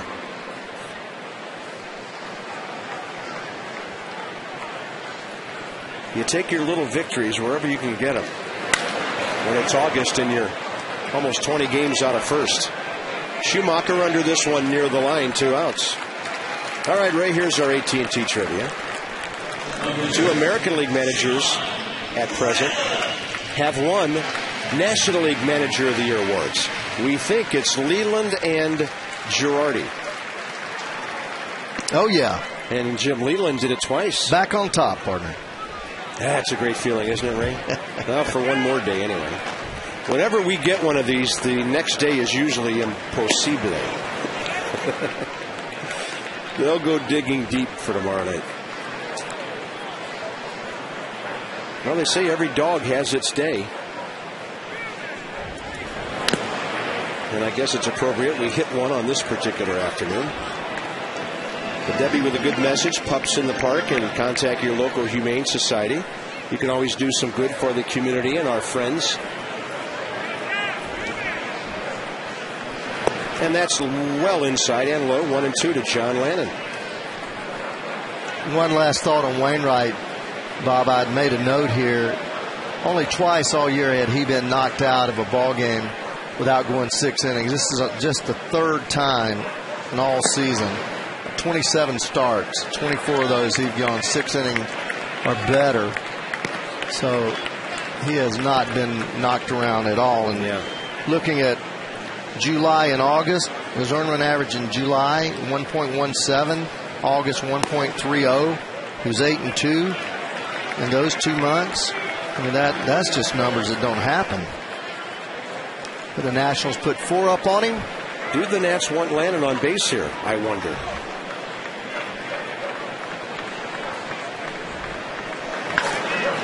He's having some tough at-bats today. Holiday unable to reach that.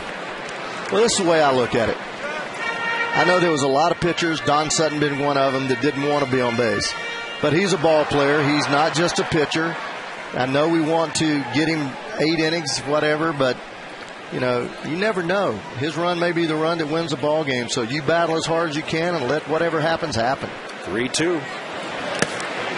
Foul tip happens.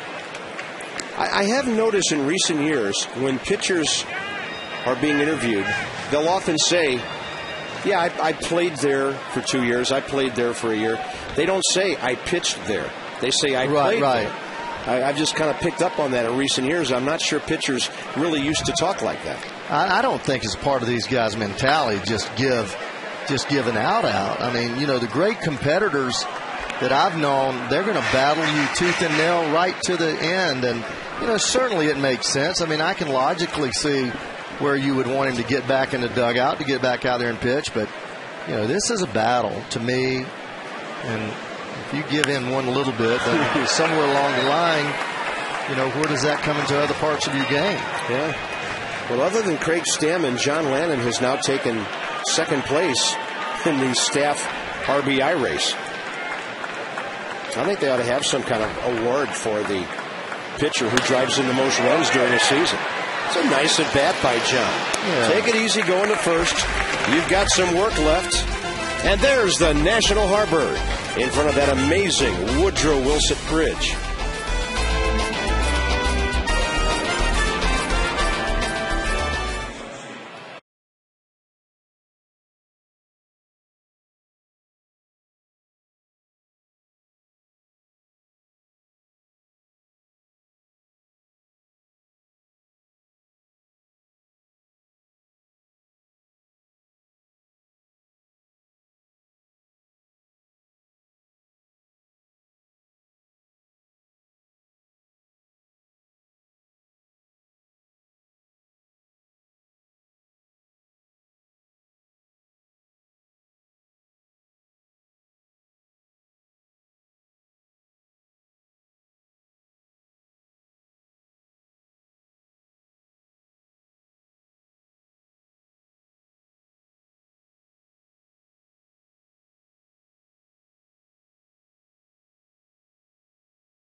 Michael Morse, 2 for 3 today. A homer, 2 RBIs. Adam Wainwright, the Nats get him out of the ballgame after 5 innings. 6 hits, 4 earned runs. A rare day indeed for the Nats against one of the best pitchers in baseball. John Lannon looks like one of those the way he's going today. When he throws his first pitch this inning, it'll be number 70. Through 6, 5 hits. The breaking ball is working. Down and in there, right here, another breaking ball, check swing, see ya. Ground ball, double plays, turn 2 of these a day, 5-4-3. Here's another one right here, 6-4-3. He's been able to make pitches when somebody has gotten on base. Nobody's hit the ball hard. He's thrown the fastball at 92 on occasion, inside. The best I've seen him, John. You say that a lot. That's the best I've seen him, but he hasn't been better than this. No. John has gone 7 innings 3 times this year. Most recently, 2 weeks ago here against Arizona in a 4-2 win. He went 7 at San Diego in a 5-3 win May 28th. And then he went 7 against Milwaukee April 16th in a 5-3 win. But aside from those games, that ball sky deep to right center. It might go. It's off the scoreboard from Matt Holliday. And he has a 2-hit day. But it's in the ballpark. And St. Louis still not on the board. The ball on the board, but no score up there. That's all right. But, Ray, it's interesting. John, 7 innings 3 times, but only 5 other times has he gone as much as 6. Yeah, well, his pitch count has been just atrocious. because he's thrown 19, 20 pitches per inning. And once you get to that point, you're not going to go past 5 innings. Do you think Ian has one of those climbing rock walls where he lives? Or Roger, I mean, Bernardino? Yeah, he's done. He looks like he's very comfortable scaling walls. He's going to be our own Spider-Man if he keeps it up. But that's a big out for Lannon. Hey, if they move the runner over and now get him in with an out, no big deal. You're up by 4. John Jay is the hitter. He's bounced to Kennedy twice, one of those in a double play. Well, at this part of the game, you're looking for 9 outs. Now you have to get 8 outs. And that run doesn't mean a thing over there. Just get an out. If they drive him in, big deal, but get an out. And then if Riggs so chooses, he can go to the bullpen in the 8th. But, you know, at 73 pitches, John should not be out of gas. If he hits it to anybody but the pitcher or the third baseman, it's probably an RBI. That's a great breaking ball, well outside, 0-2. And Lannon doesn't have to throw a strike to get an out, maybe. Look at that, 10 ground ball outs. Well, as competitive as John Lannon is, he's thinking strikeout. He wants to save that run. His earned run average is down to 492, the first time since June the 6th that he's been in the 4s. All right, that'll be an RBI, but look at Dunn. Now get the out, and they do. That's okay. Very nice play right there. One of Adam Dunn's best defensive plays of the year. 2 outs. I think Adam has gotten better and better playing defense over there, catching ground balls especially. He botched one the other day. That's going to happen. Where he's got to get better is being able to catch the ground ball and scoop the ground balls from the throw. But John Lannon making the break, getting over there easily, finding the bag, well executed. That's why that PFP out of spring training, you do that until your tongue hangs out down there. Here's Molina, 1 for 2. He's hit the ball up the middle twice. Great pitch, fading to the outside corner.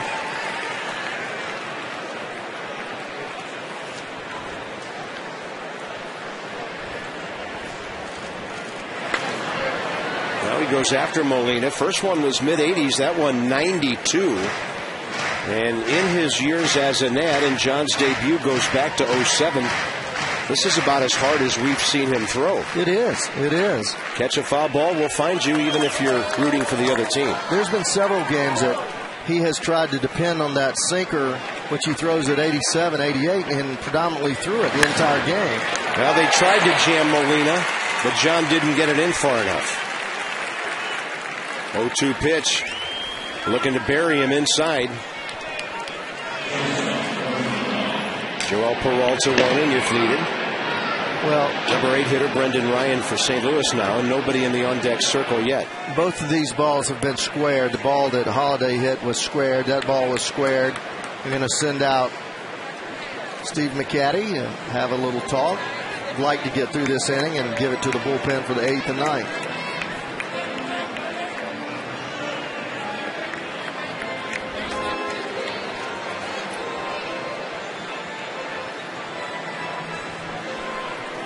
Look out in theaters September 10th, Resident Evil Afterlife in 3D.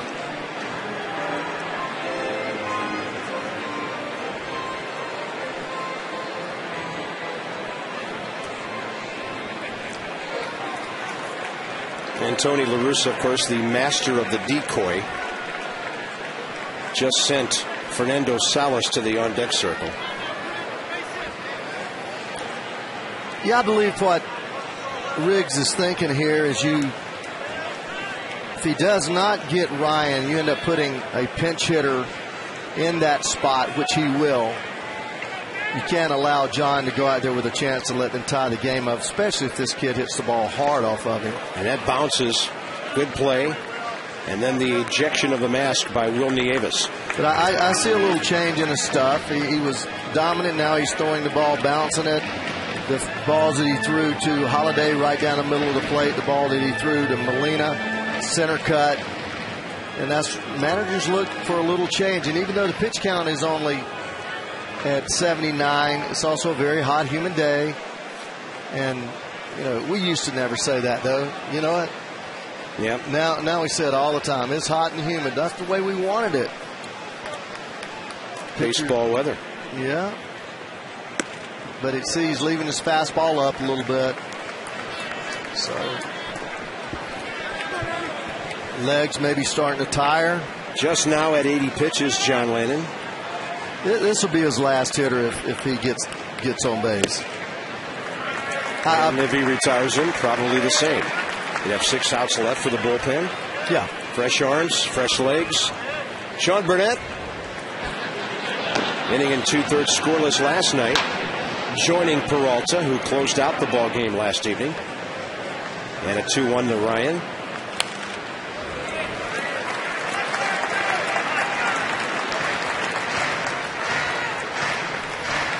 Well, let's see if John can finish with a flourish. No time to go nibbling on a hitter who's hit 2 home runs this year. 4-1 Nationals, top of the 7th.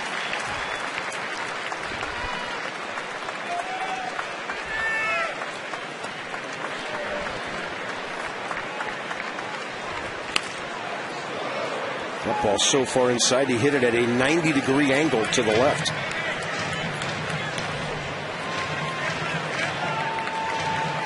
He's thrown so many strikes today. We've only had about 7 or 8% of our pitchers throw 70% strikes for the entire ball game once they get through 6 innings. John's at about 72% right now with 59 strikes and 83 pitches. Got the ball in on his hands. That'll be a good finish as Bernardina catches it. 7th inning stretch time in Washington. Today's game brought to you by the all-new 2011 Hyundai Sonata. Visit your Washington area Hyundai dealers today. St. Louis gets a run on 2 hits, stranding a runner. They've left 3. 7th inning stretch time Sunday. Time for God Bless America. Ladies and gentlemen, please join us as we honor our great country with a performance of God Bless America. Once again, the Knight Brothers. God bless America, land that I love. Stand beside her and guide her through the night with the light from above. From the mountains to the prairies, to the oceans white with foam. Oh, God bless America, my home sweet home. God bless America, my home sweet home.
National Stadium. Next game promotion Monday at 7 p.m. Mass and HD. The Nationals visit the Marlins for a 3-game series. Jason Marquis this season 0-7, 8.79 ERA. Last 2 starts, 12 innings pitched with 2 earned runs, 2 losses versus Alex Sanabia. This season he's 3-1 with a 3.62 ERA. July the 18th versus the Nats, he went 5 innings and gave up no runs. Coverage begins at 6:30 p.m. with Nats Extra. First of 3 in Florida tomorrow night. Day off Thursday on to Pittsburgh. Jason pitching his best game of the year by far last time out. Let's hope he can go out and get a W now. Top of the order, bottom 7. Adam Kennedy. As St. Louis goes with Salas again. Adam 2 walks today in the series. He's 3 for 14 with a pair of RBIs. He's been on base 5 times. He's taken some good hacks. Interesting game in Cincinnati. The Reds keep going ahead and the Cubs keep tying them up. Chicago just got 2 in the 8th on a Kosuke Fukudome homer, his 12th of the year, the second consecutive game in which he's homered in Cincinnati. 5-5, top 8. I'm not sure Cincinnati has led St. Louis by more than 4 games this year. That could change today. Kennedy for Miles. Up there forever. Down it comes. 1 out. Only 2 Sundays left in the regular season. One of them is 2 weeks from today for the Sunday Family Fun Pack against the Marlins on September 12th and against the Atlanta Braves the second last Sunday of the season. $14 gets you a seat, a hot dog, chips, a soda, and need to be mentioned, a great time at the ballpark. Nationals.com/tickets. Desmond pushes it by the mound, and that is a base hit. Oh, he's a good-looking player, man. Well, when you're 0 for your last date, why not bunt and get yourself a hit? I like it the way he's thinking, Ray, about the way he's playing this game lately. That's a big part of his offense, man. I mean, that's his arsenal. And he knew it. Perfect bunt. Pushed it right by the right-hander. You tend to do this against left-handers, but there was nobody. Nobody even went after that ball. It was such a perfectly placed bunt. Boy, I'm glad there was no throw. He was running around that baseline. Here's Bernardina. I like these 2 kids. Now, earlier this year, we thought it was revolutionary when Riggleman put him 7th, 8th in the batting order, because at that point, Bernardino was not an everyday player. But I remember talking to Jim about that on our MASNsports.com blog several months ago, and he was very intrigued by the power and the athletic ability of the 2 of them. This one will hang up for Schumacher. And now they got a lot more responsibility, and look at Desmond trying to take second.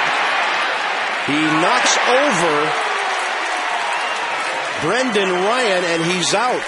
It'll be 9-6. And the 7th inning comes to a close. Boy, you hate to see that with Ryan Zimmerman coming up next. Desmond trying to be aggressive with 2 outs. And he almost wiped out the shortstop, but Brendan Ryan held on, and Schumacher a pretty good throw.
in defense today, and lots of sunshine. Albert Pujols against John Lannon, and he's handled the big slugger pretty well today. He's been able to shut him down pretty well. He gets this ball a little bit on the end of the bat as he was able to get a base hit through the left side his first at bat. But look at this, change up, outside part of the plate, right off the end of the bat, squibber back to the pitcher. Then a nasty curveball down and in. Could not even touch that ball as he was able to work all over the end of that bat barrel. Pitching to Albert. And you don't see Albert look that bad. 2 at-bats out of 3. Here's Randy Wynn, who's 5 out of 9 in this series. So John Lannon will be given some rope here by Jim Riggleman. I like it. Top of the 8th. It's like an old-time ball game. A starter still around after 21 outs. Now if somebody gets on, that'll probably be it. Desmond picks it. Here comes the arm. And the Nationals finally get Randy Wynn out, who hit the ball hard, but Desmond played it well. Desi has so much range. I mean, he goes so far to his right. That ball last year, now that Guzman's gone, I'll say it, he wouldn't have had that ball. He had no chance to get to that ball. Desmond gets there easily, comes up, shows that gun. We've got a special player in his shortstop. Well, and he's playing with discipline now to go along with the athletic ability. The lack of discipline is what caused all those errors, pardon me. Nothing about his lack of talent or being able to make plays. It's about good choices out there, and he's getting better all the time. And it takes time. It takes time, and he's growing. And you mentioned it, Bob, I believe it was the first night when he held a throw behind second base. Yes, he did. How that was just a sign of that maturity. I mean, he was trying to throw everybody in the ballpark out in the first 4 months of the season. Well, he always did, but this isn't A-ball, AA, AAA, or high school. These runners are better runners, and he hadn't been able to gauge the speed until about maybe 5-6 weeks ago. He started to realizing that, hey, I'm going to start eating some of these balls. And in about 2 days, Ian Desmond will be at the 1-year mark of his major league career. Called up last September, hit 280. He's just got a very live body. I mean, when you watch him play out there, he's got a live body. Energy. He runs the ball out every time he hits the ball. He's going as hard as he can. Tricky little roller for Zimmerman. Man, that thing never took a hop at all until the very end. And Lannon gets 2 more ground ball outs during this copyrighted telecast, presented by authority of the Washington Nationals, and may not be reproduced or retransmitted in any form. And the accounts and descriptions of this game may not be disseminated without the express written consent of the Washington Nationals. John Lannon, 13 ground ball outs now. And Aaron Miles, the hitter, a last-minute insertion into the lineup when Colby Rasmus came up hurt and unable to play. Well, Rasmus has been hurt. There's a base hit. Pujols coming up. And that might be it. We told you Riggleman was giving him a little bit of rope here in the 8th inning.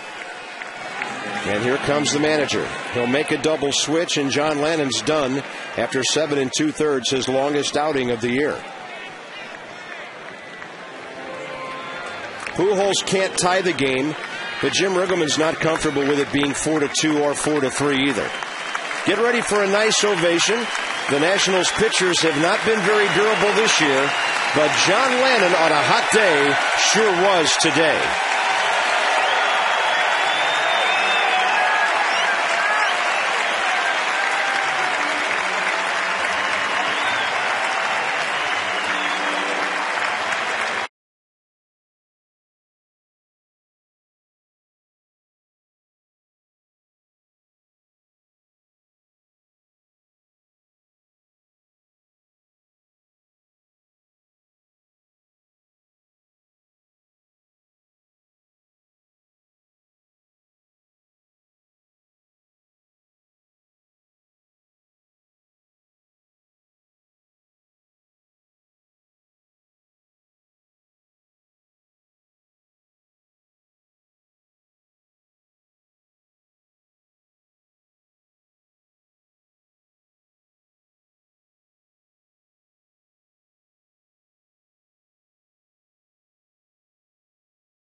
to you by your local Ford dealers.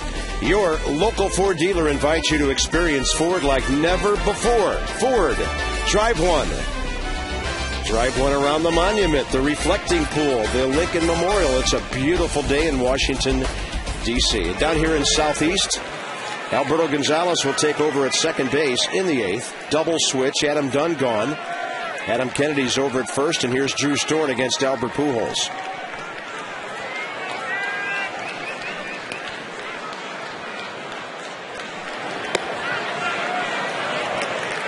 Drew Storn came to the big leagues. Pardon me, Adam Dunn's still in the game. It's just Gonzalez for Kennedy. Sorry. You can't pull Adam Dunn when he's about to bat second in the 8th. Drew Storn made his major league debut May 17th at St. Louis. It was a good slider. He came in the 7th inning.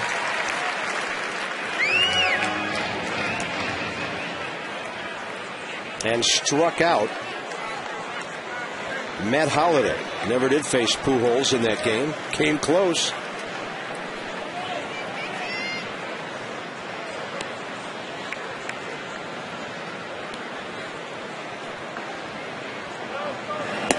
There's another good one.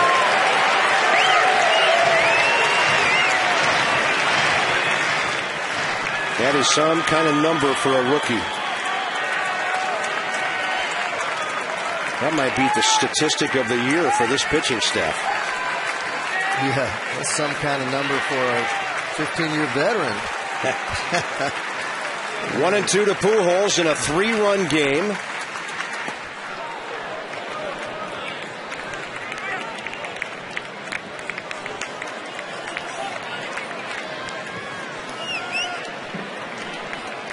Matt Holliday's had a good day. A single in the 4th, double off the scoreboard in the 7th. He has scored. St. Louis only run.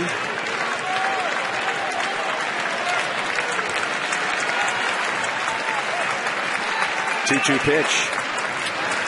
Had him swinging at an outside pitch, and it's over. Albert Pujols claiming he foul-tipped the ball. And the Nationals, after 7.5, continue to lead the Cardinals. Obviously a swing and a miss.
Had this 3-run lead if they can, with Dunn following Zimmerman and then Michael Morse. Visit the official online shop of the Nats, nationals.com. The largest selection of official gear, the latest apparel, memorabilia, authentic classics for all your favorite baseball fans. Get it from the source, the nationals.com shop. Blake Hawksworth making his 3rd appearance of this series. This ball club's getting very familiar with each other over 4 days here. Schedule's always a little quirky this year, every year. And for some reason, the Nats played 2 games in St. Louis and 4 here, but they're kind of liking the way this is turning out. A chance to even the season series at 3-3 with a win. And if St. Louis doesn't do something about this game with 3 outs to go, they are going to go 2-5 on a 7-game trip to Pittsburgh and Washington, where I'm sure they were expecting things to be just the opposite. And now they have to go on to Houston after this. Astros aren't playing bad baseball since they went with some of the kids, and Carlos Lee has come alive. 0-1 to Zimmerman. That's a generous call on the corner. Strike 2.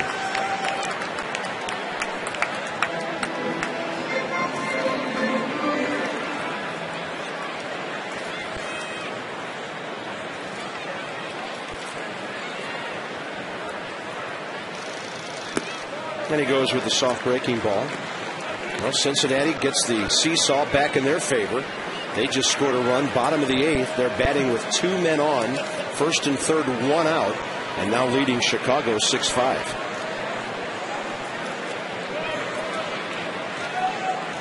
Marlins all over the Braves today, 6-1. And that's Ryan to the left side for Feliz, 1 out. Ryan Zimmerman 0 for 4 today, 6 for 19 in the series. Tomorrow night, Jason Marquis for Jim Riggleman at Florida. Alex Sanabia, the rookie, will take over for Florida. He is 3-1 with a 3.62 ERA, and Jason Marquis still trying to win his first game of the year. It'll be his 8th start. But he's coming off his best outing. Change up, Adam Dunn ahead of it.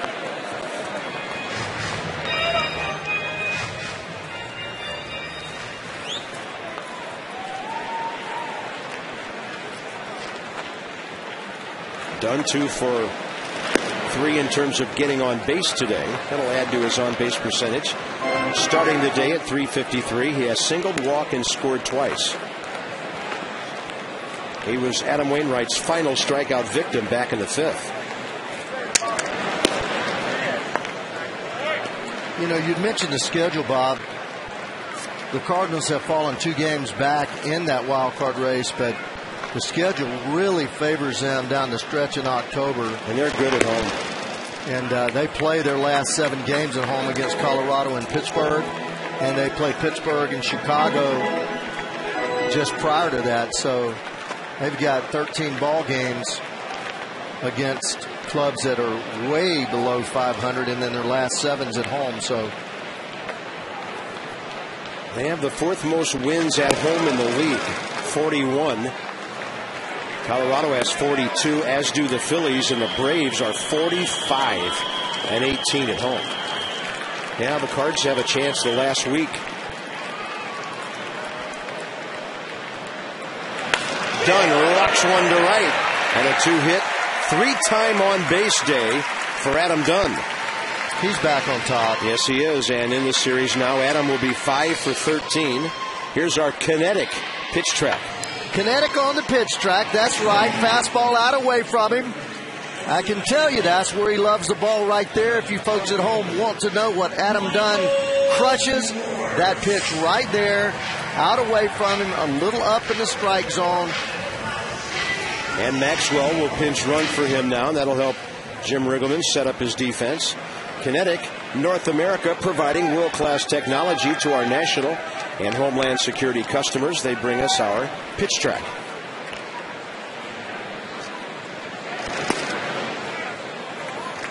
Well, that's Adam Dunn on base 3 times today. Michael Morris, after going from about 360 on a nosedive down to 265, now he's back up to 296. That's what 7 out of 8 hits will do for you.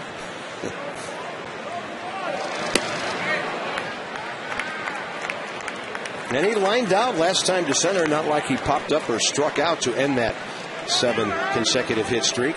He looks mighty comfortable up there. Hits are even at 8, but the Nats have made great use of theirs, leading 4-1. Well, Michaels reached 10 homers. Bernardina has reached 10 in this series. Big rip. It was a 2-0 game. Dunn walked, and then Morse in the 3rd with our 4th drive of the game. Curveball, he didn't curve. kind of a hanger, right there, extension. Hits that ball maybe just a little down on the bat to show you how strong this man is. They carried out of there easily.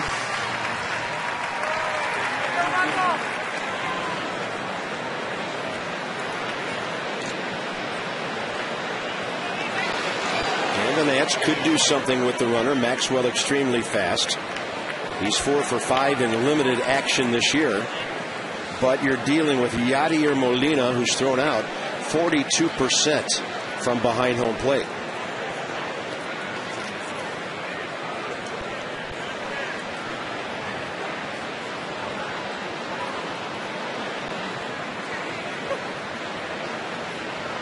Runner holding and a pitch outside. 3-1.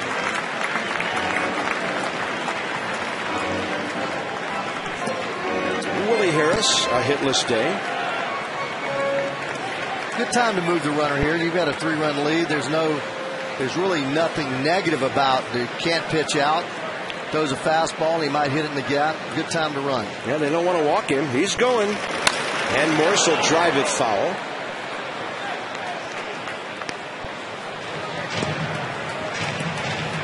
And if he's going to run on 3-1, why not 3-2?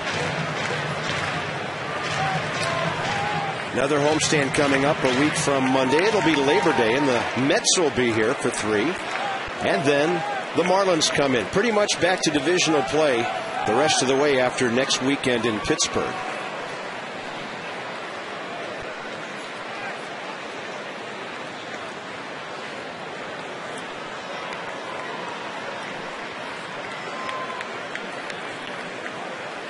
Yeah, he'll be running here, no doubt about it, but he'll try to steal the base, try to get a jump so he steals the base. If there is a strikeout, that he gets down there and gets himself in scoring position.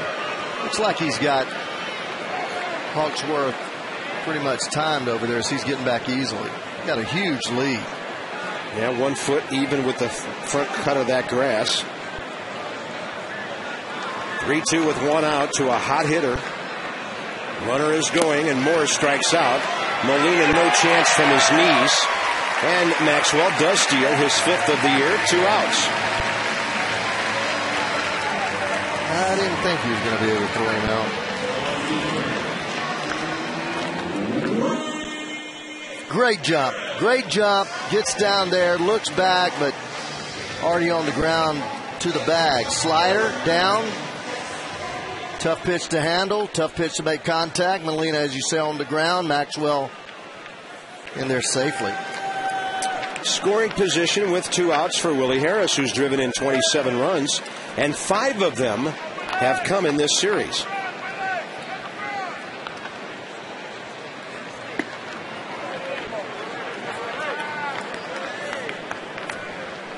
Maxwell able to get a big lead off of second base as the second baseman is vacated completely. Shortstop, he's gone too. So any base hit, he should score easily.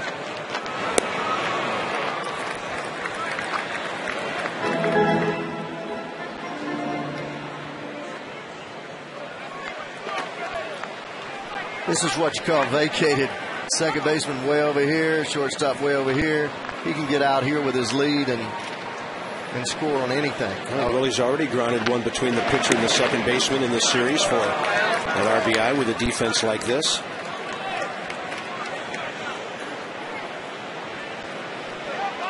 This ball right at the top of the strike zone.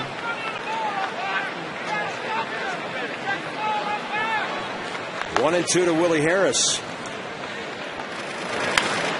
And a little pop fly left side. Feliz and Ryan, shortstop, will let the third baseman take it, and this game is into the 9th inning. 4, 5, and 6 for St. Louis, and they're down by 3.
after 8. And Ray Knight, if you handle Pujols, you have a good chance of handling St. Louis. You sure do. And here's the sequence's last at bat. All breaking balls. This one's inside.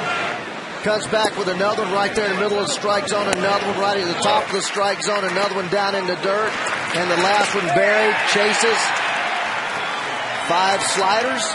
3 of them strikes. The last one of the swinging at the bad ball kind of strike. Oh, okay. Now Bernardino's going to go to right and Maxwell to center. So the Nats move things around out there. Maxwell is considered, defensively at least, the best center fielder in the system. Pretty good outfield right there. I mean, you're talking about some speed in the outfield. Those 3 men can go get it. Oh, man. What's up with that? And Matt Holliday is glaring at Drew Storen. That's stupid. And Tony La Russa's out of the dugout.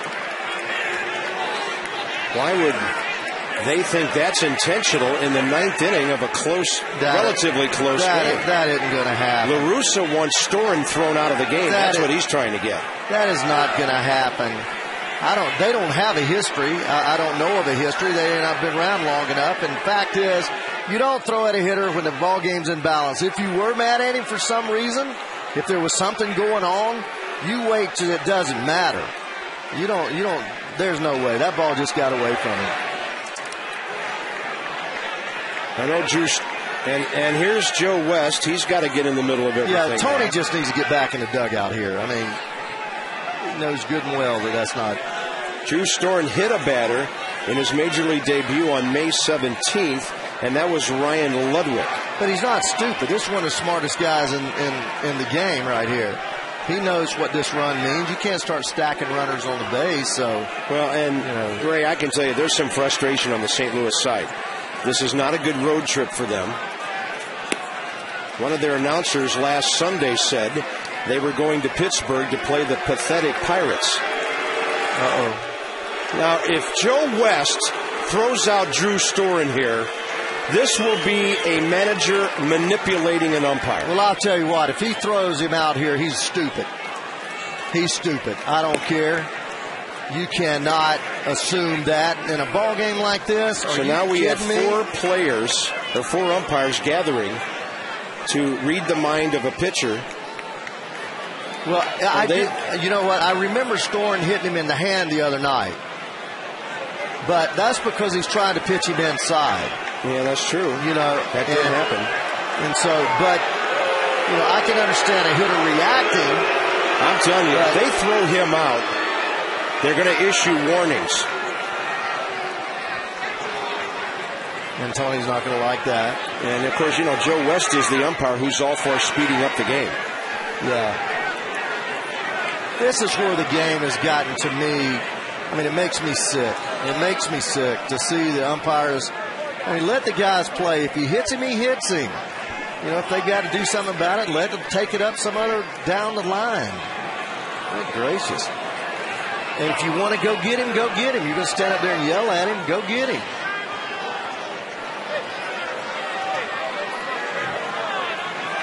It's not softball or volleyball or flipping beach bingo.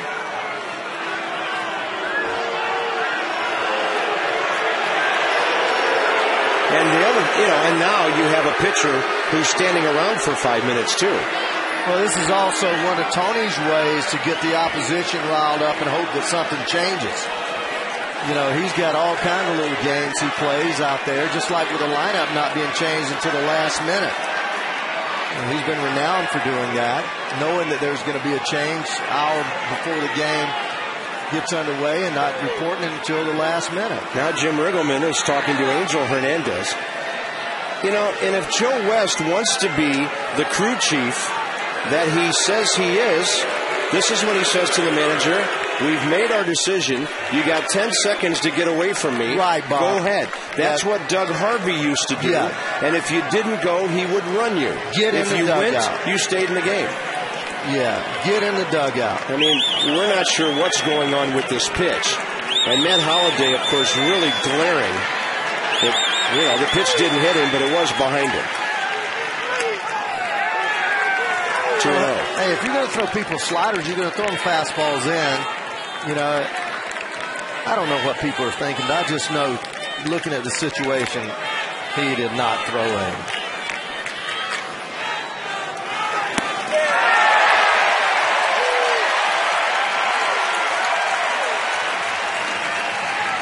Now, speaking as a hitter, I didn't like to get hit either.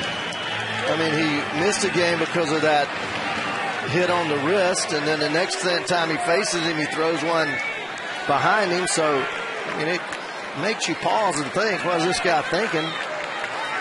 He may be an idiot, but we know that Drew's not. Not many idiots go to Stanford. Well, common sense. I know what you're saying. That common sense kind of idiot. Well, the bottom line is he needs to get outs. It's a 4-1 game, top of the ninth, and Holiday the leadoff hitter. Just don't want to get him out of his game.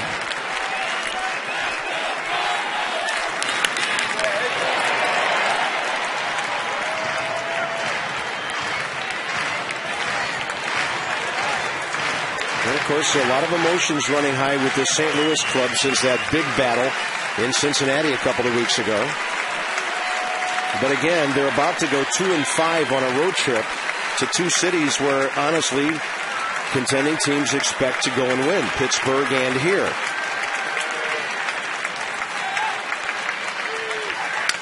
Holiday breaks his bat. Storen deflects it. Well played by Gonzalez, 1-4-3.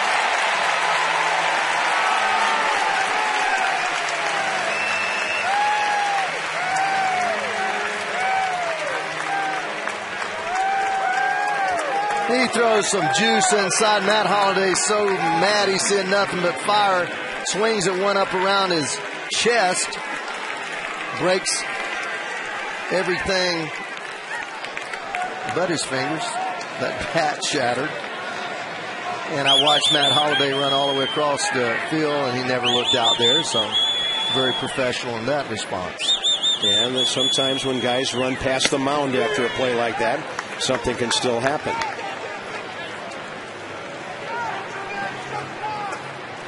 I mean, Drew's fastball bores. I mean, that thing moves inside. He doesn't throw. He hasn't thrown his fastball as much as some people would like.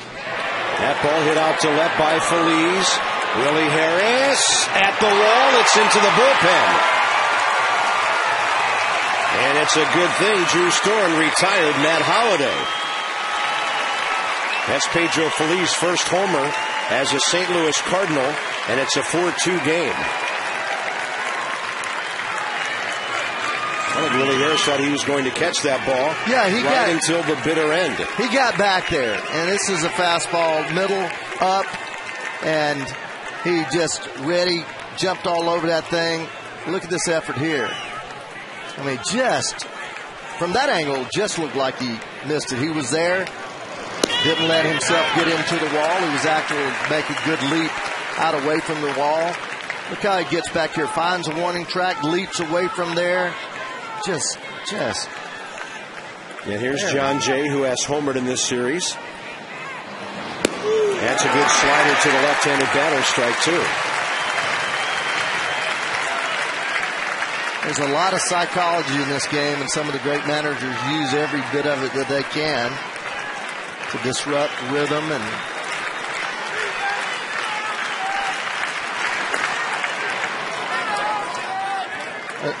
one thing that Drew will have to learn, he gets rid of the ball and pitches pretty quickly, doesn't he, Bob? Yeah. He's got to learn that you can't rush trying to get the game over with. You still have to be able to get your emotions under control and back off a little bit when you are feeling a little extra heightened, that heightened sense of urgency. By the way, Cincinnati has won their game 7-5 over the Cubs. They lead St. Louis at the moment by 4.5. John Jay 0 for 3 with an RBI grounder today. A hot-hitting rookie who came into this series batting .353, and against the Nats, he's 2 for 18. Yadier Molina on deck.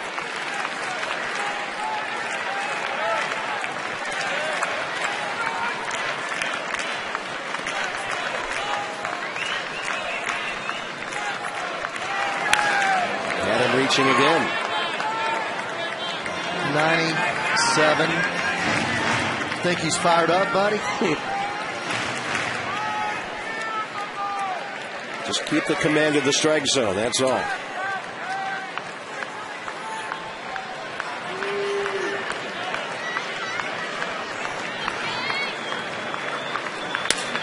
There's a broken bat. He's tearing into that bat supply.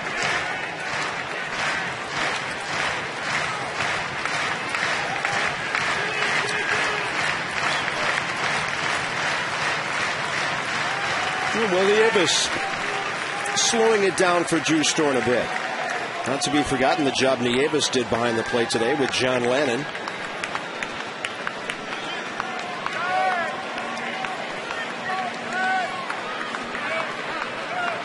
(4-2), top of the ninth, 1 out. Base is empty, and a 1-2 to Jay. Storn on a nasty slider gets him. It'll require a throw, 2 outs.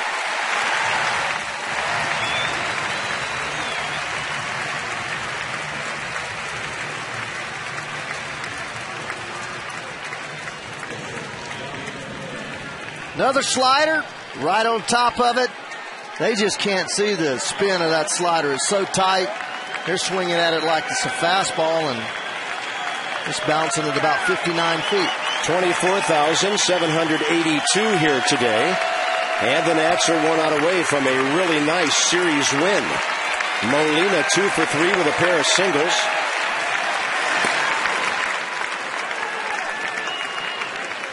Left-hander Colby Rasmus on deck, who was supposed to start the game and then was pulled minutes before first pitch.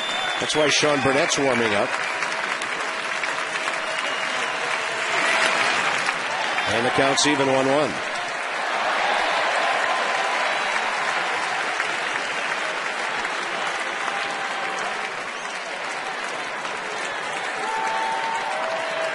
Bob, there is a lot of talent beginning to be amassed in this Washington Nationals organization, isn't there?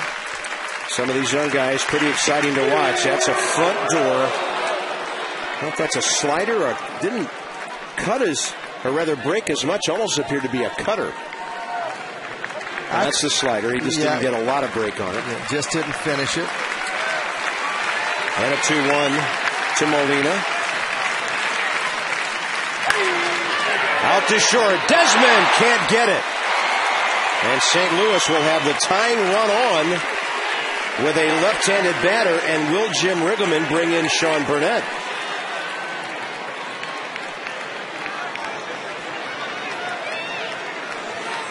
Well, this ball's hit hard. It's hit hard. It's hit about 3 steps to his left. He tries to get there. The ball gets by him. Came up on him a little bit. And, of course, Ray Knight, you're 19 and a half games out of first place. It's the 29th of August, and maybe you need to find something out about your young closer here, too. That is a great point, because my first thought was that he was going to go to Burnett. But if this guy's going to be the man of the future, and I believe he is. They do give Desmond an error on that play. And that's a strike to Colby Rasmus, who's hitting .269. He is 5 for 11 with a pinch hit home run this year. But he's been battling a sore calf. He's usually their starting center fielder.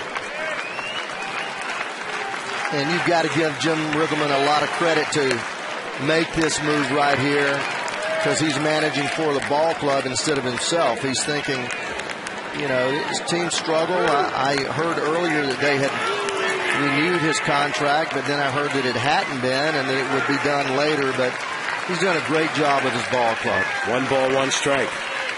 In my opinion. And the Nats are a strike away.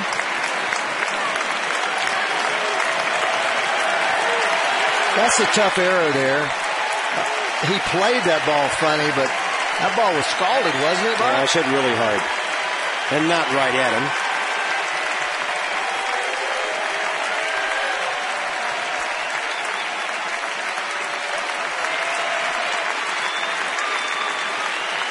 1 ball and 2 strikes.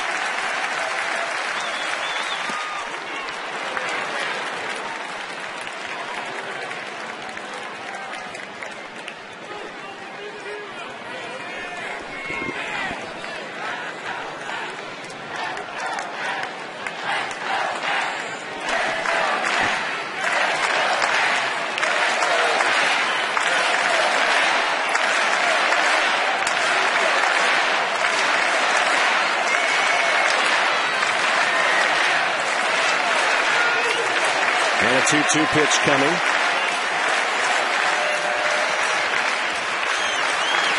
Rasmus, a swing and a miss. The game is over. The series is over. And the Nationals take 3 out of 4 from the contending St. Louis Cardinals. Drew Storen gets his 3rd save of the year, and obviously the 3rd of his career. It was a battle. The Nats timely hitting, and they take